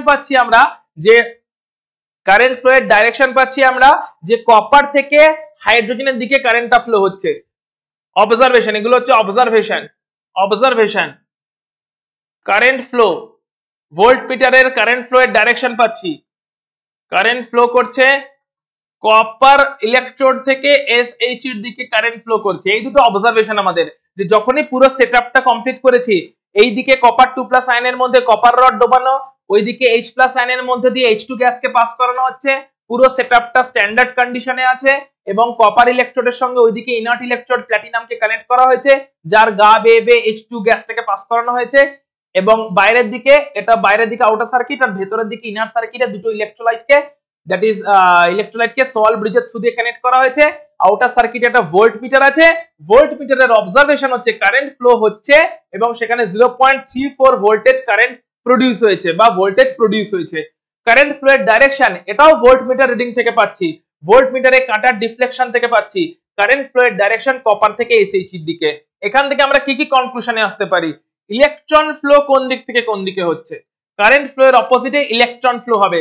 এগুলো কনক্লুশন, এই দুটো অবজারভেশন ছিল, observation number 1, observation number 2। So this are observation, যে ভোল্টমিটারের রিডিং মানে কতটা কারেন্ট জেনারেট হয়েছে আর কারেন্ট ফ্লোটা কোন দিক থেকে কোন দিকে হচ্ছে। এখান থেকে কনক্লুশনে আসছি, ইলেকট্রন ফ্লো কোন দিক থেকে কোন দিকে হবে? তাহলে ইলেকট্রন ফ্লো হবে এসএইচ থেকে কপারের দিকে। তার মানে SH definitely electron rich and negative potential পেয়েছে। কপার তার মানে definitely electron deficient and positive potential পেয়েছে। এসএইচ নেগেটিভ পটেনশিয়াল পেয়েছে মানে এসএইচ তে অক্সিডেশন হয়েছে, অক্সিডেশন হলে ইলেকট্রন লস হয় এবং নেগেটিভ পটেনশিয়াল তৈরি হয়। কপার রডটা পজিটিভ পটেনশিয়াল পেয়েছে মানে ডেফিনেটলি কপার রডের ওখানে রিডাকশন হয়েছে, রিডাকশন হলেই ইলেকট্রন গেইন হয় এবং পজিটিভ পটেনশিয়াল তৈরি হয়। অক্সিডেশন যেখানে হয়েছে সেই ইলেকট্রোডকে আমরা বলবো anode by definition of anode, reduction যেখানে হয়েছে সেই ইলেকট্রোডকে আমরা বলবো cathode by definition of cathode. তাহলে আমাদের পুরো সেটআপটা কি দাঁড়ালো? এসএইচ হচ্ছে এখানে অ্যানোড, আর অ্যানোডে অক্সিডেশন হয়ে কি রিঅ্যাকশন হয়েছে? H2 সেখান থেকে হাইড্রোজেন গ্যাস ইলেকট্রন লস করেছে, দিয়ে H+ আয়ন তৈরি করেছে, আয়নগুলো সলিউশনে এসেছে। এটা হচ্ছে আমাদের অ্যানোডে হওয়া অক্সিডেশন রিঅ্যাকশন, যেটা কিনা এসএইচ তে হচ্ছে। ফিগার আউট কেমন করে করলাম? এই দুটো অবজারভেশন থেকে, কারেন্ট ফ্লো এর ডাইরেকশন থেকে ইলেকট্রন ফ্লো এর ডাইরেকশন পেলাম, ইলেকট্রন ফ্লো এর ডাইরেকশন থেকে কে অ্যানোড কে ক্যাথোড ফিগার আউট করলাম। ইলেকট্রন ফ্লো যেদিকে হচ্ছে, ইলেকট্রন ফ্লো যেখান থেকে হচ্ছে ওটা অ্যানোড, ওখানে অক্সিডেশন হয়েছে, নেগেটিভ পটেনশিয়াল পেয়েছিল। ইলেকট্রন ফ্লো যেদিকে হচ্ছে ওটা ক্যাথোড, ওখানে পজিটিভ পটেনশিয়াল তৈরি হয়েছে কারণ ওখানে রিডাকশন হয়েছিল। ক্যাথোডটা তাহলে কোনটা? কপার ইলেকট্রোডটা হচ্ছে ক্যাথোড, যেখানে কিনা রিডাকশন হচ্ছে। রিডাকশন হচ্ছে মানে কি হচ্ছে? কপার 2+ অ্যাকুয়াস সলিউশন, কপার 2+ এর অ্যাকুয়াস সলিউশন থেকে কপার আয়নটা ইলেকট্রন অ্যাকসেপ্ট করছে, দিয়ে কপার মেটালে কনভার্ট হচ্ছে, মেটালটা কপার রডের গায়ে ডিপোজিট হচ্ছে। দুটোকে যদি জয়েন করে দেওয়া হয় তাহলে আমরা নেট ইকুয়েশন পাবো। দুটোকে জয়েন করে দিলে আমরা নেট ইকুয়েশনটা পাবো। নেট ইকুয়েশনে দুটো ইলেকট্রন ক্যান্সেল হয়ে যাবে এবং নেট ইকুয়েশনটা তৈরি হবে হচ্ছে H2 plus copper 2 plus giving 2H plus copper, H2 plus copper 2 plus giving 2H plus copper, ঠিক আছে, H2 plus copper 2 plus giving 2H plus copper, এটা আমাদের নেট ইকুয়েশন হবে এবং তার সেটআপটা এরকম হবে। এবারে এই অবস্থায় ইলেকট্রোমোটিভ ফোর্সটা কেমন করে মেজার করে? ইলেকট্রোমোটিভ ফোর্সটা মেজার করে এই ফর্মুলা থ্রু দিয়ে, inert cell is equal to inert cathode minus inert anode। ক্যাথোডটা হয়েছে দেখিনি, ক্যাথোড কাকে ডিফাইন করেছি? ক্যাথোড হচ্ছে কপার ইলেকট্রোডটা, অ্যানোডটা হয়েছে SHE টা। এদের রিডাকশন ফরম্যাটের ভ্যালু এখন পুট করতে হবে। এই ভ্যালুগুলো সবই রিডাকশন পটেনশিয়াল ভ্যালু, এই ভ্যালুগুলো সবই রিডাকশন পটেনশিয়াল ভ্যালু। এবার রিডাকশন পটেনশিয়াল ভ্যালু কোনটা কোনটা জানি। ইনট সেলের ভ্যালু এক্সপেরিমেন্ট থেকে আমরা জানি 0.34 ভোল্ট ভোল্টেজ তৈরি হয়েছে, 0.34 ভোল্ট পটেনশিয়াল জেনারেট হয়েছে নেট, তাই না? ভোল্ট মিটারের রিডিং তো তাই বলছে। ভোল্ট মিটারের রিডিং কি বলছে? ভোল্ট মিটারের রিডিং বলছে যে টোটাল এই যে সেটআপটা হয়েছে, পুরো এই সেটআপটাতে ভোল্ট মিটারের রিডিং বলছে যে 0.34 ভোল্ট তৈরি হয়েছে, যেটা কিনা পুরো সেল থেকে পাওয়া আমার ভোল্টেজ বা পটেনশিয়াল, দ্যাট ইজ 0.34 ভোল্ট। এই 0.34 volt is equal two cathode কোনটা? কপারটা, তাকে রিডাকশন ফরম্যাটে লিখলাম। সো ইনট Cu2 প্লাস Cu, এটা হচ্ছে ক্যাথোডের রিডাকশন পটেনশিয়াল, মাইনাস অ্যানোড কোনটা? তাকেও রিডাকশন ফরম্যাটে লিখলাম। অ্যানোডে যদিও বা অক্সিডেশন হয়েছে কিন্তু লিখবো রিডাকশন ফরম্যাটেই। সো রিডাকশন ফরম্যাটে যখন লিখছি লিখবো হচ্ছে H plus half H2। So is equal two, এখন এই ভ্যালুটাকে কত ধরা হয়? এই ভ্যালুটাকে বাই কনভেনশন 0 ধরা হয়। এই ভ্যালুটা বাই কনভেনশন হচ্ছে 0, মনে করে দেখো এই ভ্যালুটা বাই কনভেনশন হচ্ছে 0 ধরা হয়। তাহলে এখন আমরা লিখছি E not copper 2 plus copper minus 0, এটাকে 0 ধরা হয়। তাহলে এখান থেকে আমরা এই প্রথমবার পেলাম যে কপারের standard electrode potential E not copper 2 plus কপারের ভ্যালু কত? 0.34 ভোল্ট। এই বেরোলো আমার ভ্যালুটা, যে ভ্যালুগুলোর উপরে বেস করে আমরা ইলেকট্রোকেমিক্যাল সিরিজটা তৈরি করব ছোট থেকে বড় অর্ডারে সাজিয়ে। কিন্তু কপারের রিডাকশন পটেনশিয়ালের ভ্যালু এই প্রথম বেরোলো 0.34 ভোল্ট, এইভাবে এটা বেরোলো। এই একই ভাবে অন্যান্য মেটালগুলোরও বার করা যেতে পারে, আমরা এর জন্য জিঙ্ক মেটালটাকে নিয়ে নিচ্ছি। সো এখন সেম সেটআপ করা হয়েছে একই রকম ভাবে, SH এর সঙ্গে এখন শুধু জিঙ্ককে কানেক্ট করা হয়েছে। সো এটা হচ্ছে 1 মোলার H+ আয়নের সলিউশন। SH এর সেটআপ হচ্ছে 1 মোলার H+ আয়নের সলিউশন, যার মধ্যে দিয়ে পাঠানো হয়েছে হাইড্রোজেন গ্যাস, যেটা কিনা আছে 1 অ্যাটমসফিয়ার প্রেসারে স্ট্যান্ডার্ড কন্ডিশনে। হাইড্রোজেন গ্যাসটাকে পাঠানোর জন্য সাপোর্ট হিসেবে নেওয়া হয়েছে প্ল্যাটিনাম ইলেকট্রোডকে। এটা হয়ে গেল পুরো SH সেটআপ। আউটার সার্কিটে আছে ওয়্যারিং এর থ্রু দিয়ে কানেক্টেড, যেখানে ভোল্টমিটার রিডিং দিচ্ছে। আউটার সার্কিটে ওয়্যারিং এর থ্রু দিয়ে কানেকশন আছে, ইনার সার্কিটে সল ব্রিজের থ্রু দিয়ে কানেক্টেড আছে। এইদিকের ইলেকট্রোলাইটটা কি? এদিকের ইলেকট্রোলাইট হচ্ছে Zn2+ এর অ্যাকোয়াস সলিউশন, যেটাও কিনা 1 মোলারে আছে, যার মধ্যে ডোবানো আছে একটা জিঙ্ক ইলেকট্রোড, তাহলে এদিকে সেটআপ হচ্ছে H+ আয়ন আছে 1 মোলার কনসেন্ট্রেশনে, হাইড্রোজেন গ্যাসকে 1 অ্যাটমসফিয়ার প্রেসারে পাস করানো হয়েছে with the support of inert platinum electrode. ওইদিকের বিকারে আছে Zn2+, 1 মোলার অ্যাকোয়াস সলিউশন, যার মধ্যে জিঙ্ক রডকে ডোবানো আছে। আউটার সার্কিটে মেটাল ওয়্যারের থ্রু দিয়ে কানেক্টেড, ইনার সার্কিটে সল্ট ব্রিজের থ্রু দিয়ে কানেক্টেড, এবং ওইখানে একটা ভোল্ট মিটার আছে যে কিনা রিডিং দেবে। সো এখানেও আমরা একই রকম ভাবে কি দেখতে পাচ্ছি? এখানে আমরা একই রকম ভাবে দেখতে পাচ্ছি। অবজারভেশন গুলো দেখে নিই। প্রথম অবজারভেশন হচ্ছে এখানে ভোল্ট মিটারের রিডিং, এটা কিনা E নট সেল। ভোল্ট মিটারের রিডিং E নট সেল কত বলছে এখানে? Voltmeter reading E nought cell বলছে এখানে 0.74 ভোল্ট। 2 নাম্বার দেখতে পাচ্ছি কারেন্ট ফ্লোয়ের ডাইরেকশন। 2 নাম্বার দেখতে পাচ্ছি কারেন্ট ফ্লোয়ের ডাইরেকশন, আমরা এখানে দেখছি SHE থেকে জিঙ্কের দিকে হচ্ছে। কারেন্ট ফ্লোয়ের ডাইরেকশন আমরা দেখতে পাচ্ছি এখানে SHE থেকে জিঙ্কের দিকে কারেন্ট ফ্লো হচ্ছে, SHE থেকে জিঙ্ক ইলেকট্রোডের দিকে কারেন্ট ফ্লো হচ্ছে। তাহলে কনক্লুশন কি করব? ইলেকট্রন ফ্লো উল্টো দিকে হচ্ছে, ইলেকট্রন ফ্লো হচ্ছে নিশ্চয়ই জিঙ্ক থেকে SHE এর দিকে ইলেকট্রন ফ্লো হচ্ছে, তার মানে ইলেকট্রন ফ্লো জিঙ্ক থেকে SHE এর দিকে হচ্ছে, মানে ডেফিনেটলি জিঙ্ক ইলেকট্রন রিচ এবং নেগেটিভ পটেনশিয়াল পেয়েছে। নেগেটিভ পটেনশিয়াল যে পায় সেখানে অক্সিডেশন হয়, আর অক্সিডেশন যেখানে হয় তাকে আমরা অ্যানোড বলে থাকি।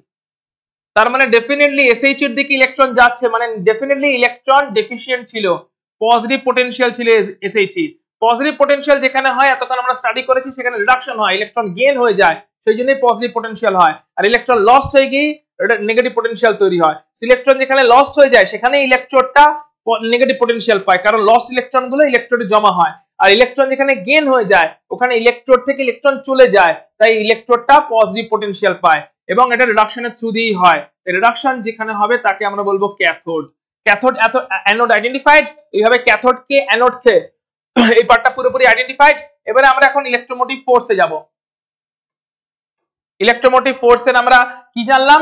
Electromotive force that is electron flow tendency, কোন দিক থেকে কোন দিকে ইলেকট্রন ফ্লো হচ্ছে সেই টেন্ডেন্সিটা। E naught cathode in reduction potential reduction format minus E naught anode, তারও reduction potential at reduction format. So এখন ক্যাথোড কোনটা? ক্যাথোড হচ্ছে আমাদের এসএইচই। সো ই নট এসএইচই, এসএইচটা হচ্ছে এসএইচই ফরম্যাটে লিখি, এসএইচই না লিখে এসএইচই হচ্ছে সরি ইলেকট্রোড মানে negative potential sorry reduction potentially লিখবো, রিডাকশন পোটেনশিয়ালি লিখবো, রিডাকশন হচ্ছে এবং রিডাকশন পোটেনশিয়ালি লিখবো মাইনাস ই নট অ্যানোড। অ্যানোডে যদিও বা অক্সিডেশন হচ্ছে কিন্তু আমরা রিডাকশন পোটেনশিয়ালের ফরম্যাটেই লিখবো পুরো ব্যাপারটা। সো এটা হয়ে গেল আমাদের জিনিসটা। এবারে এর ভ্যালুটা কত? 0.74 ভোল্ট। এর ভ্যালুটা কত? 0, তার মানে 0.74 ভোল্ট ইজ ইকুয়াল টু 0। এর ভ্যালুটা বাই কনভেনশন 0 ধরেছি। ইলেকট্রোড পোটেনশিয়াল বা reduction potential of hydrogen electrode বা এসএইচই আমরা 0 ধরেছি by convention. So minus E naught Zn2 plus Zn। তাহলে এখান থেকে প্রথমবার জিঙ্কের ভ্যালুটা বেরোলো, জিঙ্ক ইলেকট্রোডেরও রিডাকশন পোটেনশিয়ালের ভ্যালু বেরোলো, E naught Zn2 plus Zn is equal to minus 0.74 volt. তাহলে এখনো পর্যন্ত আমরা এইভাবে তিনজনের ভ্যালু কালেক্ট করলাম। কার কার ভ্যালু দেখো, ভালো করে এই পয়েন্টটা দেখো। এবার তিনজনের ভ্যালু কালেক্ট করলাম। ই নট Zn2 প্লাস Zn এক্ষুনি বার করলাম মাইনাস 0.74 ভোল্ট, সাজাচ্ছি ছোট থেকে বড়।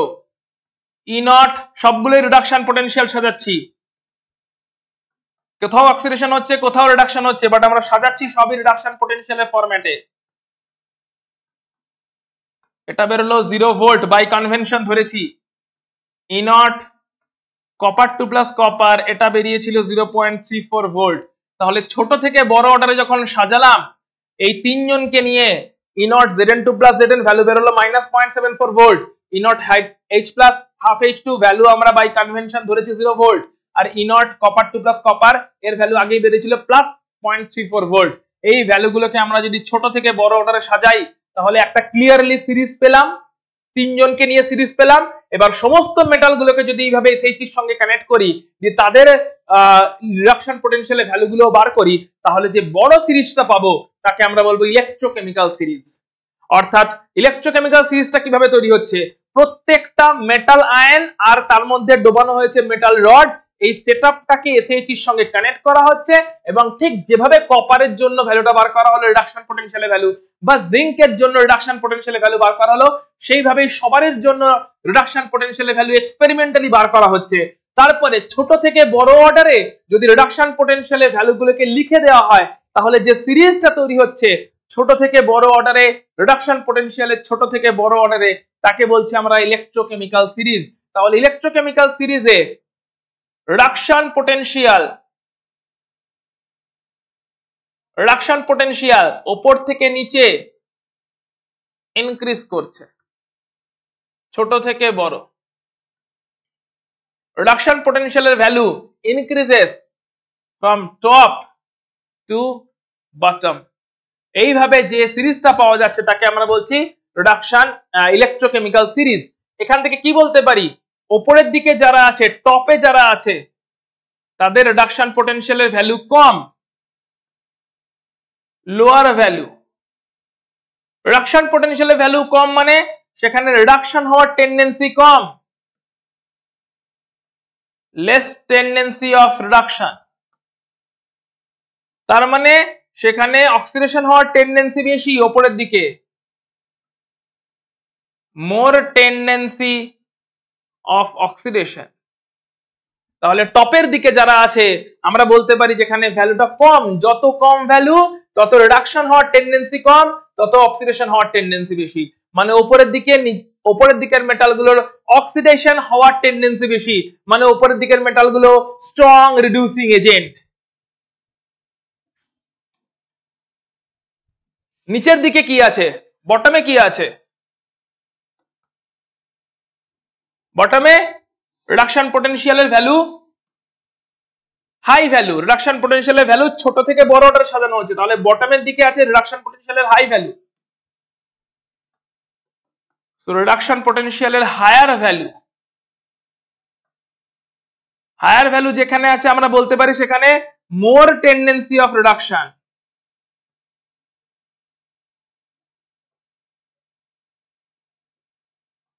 মোর টেন্ডেন্সি অফ রিডাকশন যেখানে আমরা বলতে পারি লেস টেন্ডেন্সি অফ অক্সিডেশন। আর মোর টেন্ডেন্সি অফ রিডাকশন মানে তারা স্ট্রং অক্সিডাইজিং এজেন্ট। নিচের দিকে তাহলে আছে স্ট্রং অক্সিডাইজিং এজেন্ট, আর উপরের দিকে যারা আছে তারা হচ্ছে তাহলে স্ট্রং রিডিউসিং এজেন্ট।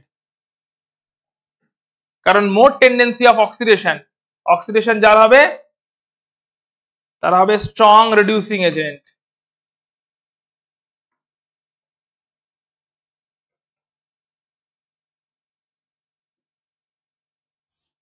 ঠিক আছে, তাহলে উপরের দিকে ভ্যালুগুলো কম ভ্যালু, রিডাকশন পটেনশিয়াল ভ্যালু কম, ওখানে রিডাকশন হওয়ার টেন্ডেন্সি কম, ওখানে হচ্ছে অক্সিডেশন হওয়ার টেন্ডেন্সি বেশি, ওরা স্ট্রং রিডিউসিং এজেন্ট। নিচের দিকে যে ভ্যালুগুলো আছে তাদের হচ্ছে হায়ার রিডাকশন পটেনশিয়াল ভ্যালু, মানে সেখানে রিডাকশন হওয়ার টেন্ডেন্সি অনেক বেশি, তাই তারা হচ্ছে স্ট্রং অক্সিডাইজিং এজেন্ট। নিচের দিকে যারা আছে তারা স্ট্রং অক্সিডাইজিং এজেন্ট। এবার দেখো যেখানে রিডাকশন হওয়ার টেন্ডেন্সি বেশি মানে নিচের দিকে, তারা ক্যাথোড হিসাবে ইউজ হবে, কারণ ক্যাথোডে রিডাকশন হয়। যেখানে অক্সিডেশন হওয়ার টেন্ডেন্সি বেশি মানে উপরের দিকের মেটাল, তারা অ্যানোড হিসাবে ইউজ হবে, কারণ সেখানেই অক্সিডেশনটা হয়, অ্যানোডেই অক্সিডেশনটা হয়। তো কি পয়েন্ট বলছে, elements at the top of the table তাদের রিডাকশন পটেনশিয়ালের ভ্যালু কম, মানে রিডিউসড হওয়ার টেন্ডেন্সি, টপ অফ দ্য টেবিলে যারা আছে তার রিডিউসড হওয়ার টেন্ডেন্সি। আচ্ছা, এটা জাস্ট উল্টোটা লেখা হয়ে গেছে, ঠিক আছে, এটা কোন বইতে উল্টো অর্ডারে দেওয়া আছে, সেই অর্ডারটা এখানে চলে এসেছে। সেটা আমাদের অর্ডার অনুযায়ী, আমাদের যে অর্ডার আছে আমাদের অর্ডার অনুযায়ী এটা মিনিমাম হবে। ঠিক আছে, টপ অফ দ্য টেবিলে যারা আছে তাদের রিডাকশন পটেনশিয়ালের ভ্যালু কম, মানে রিডিউসড হওয়ার টেন্ডেন্সি মিনিমাম, এবং তারা গুড রিডিউসিং এজেন্ট।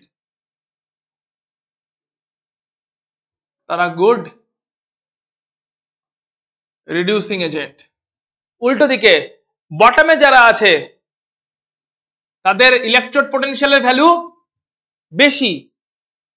এটা যে বইটা থেকে নেওয়া হয়েছে সেই বইটাতে উল্টো আছে, তাদের ইলেকট্রোড পটেনশিয়ালের ভ্যালু বেশি। আর ইলেকট্রোড পটেনশিয়ালের ভ্যালু বেশি মানে তাদের high tendency to get reduced, তাদের maximum tendency to get reduced, এবং সেই কারণে তারা good maximum tendency to get reduced, সেই কারণে consequently they may be reduced. তাদের যেহেতু maximum tendency to get reduced, they may be reduced and act as good oxidising agent. যেটা বললাম সেটাই এখানে লেখা আছে। উপরের দিকে যাদের ভ্যালু, তাদের মিনিমাম টেন্ডেন্সি, তাদের ইলেকট্রোড পটেনশিয়াল বা রিডাকশন পটেনশিয়ালের ভ্যালু কম, তাই তাদের মিনিমাম টেন্ডেন্সি ফর রিডাকশন মানে তারা good reducing agent, maximum tendency for oxidation. যারা নিচের দিকে আছে টেবিলে তাদের হাই ইলেকট্রোড পটেনশিয়াল বা হাই রিডাকশন পটেনশিয়াল, তাই তাদের হাই টেন্ডেন্সি রিডিউসড হবার, তাদের লেস টেন্ডেন্সি অক্সিডাইজড হবার, তাই তারা গুড অক্সিডাইজিং এজেন্ট, যেটা আমরা অলরেডি ডিসকাস করেছি। এন্ড যেখানে রিডাকশন হওয়ার টেন্ডেন্সি বেশি, দ্যাট ইজ নিচের দিকের মেটালগুলো, তারা ক্যাথোড হিসেবে ইউজ হবে। যাদের অক্সিডেশন হওয়ার টেন্ডেন্সি বেশি, দ্যাট ইজ অ্যানোডের মেটালগুলো, তারা উপরের দিকে প্লেসড হবে। So this is all about electrochemical series. এখানে আমাদের ইলেকট্রোকেমিক্যাল সিরিজ এবং সেই রিলেটেড পুরো কনসেপ্টটা শেষ হচ্ছে। আমরা নেক্সট ক্লাসে ননস্ট ইকুয়েশন এবং তার অ্যাপ্লিকেশনস নিয়ে আসবো, এবং তারপরে আমাদের ইলেকট্রোলাইসিসের উপরে একটা ক্লাস থাকবে। এই দুটো হয়ে গেলে পুরো আমাদের ইলেকট্রোকেমিস্ট্রিটা প্যাক আপ হবে। সো আজকের ক্লাসটা এখানে আমরা শেষ করছি। নেক্সট ক্লাসে ননস্ট ইকুয়েশন নিয়ে তোমাদের সঙ্গে দেখা হচ্ছে।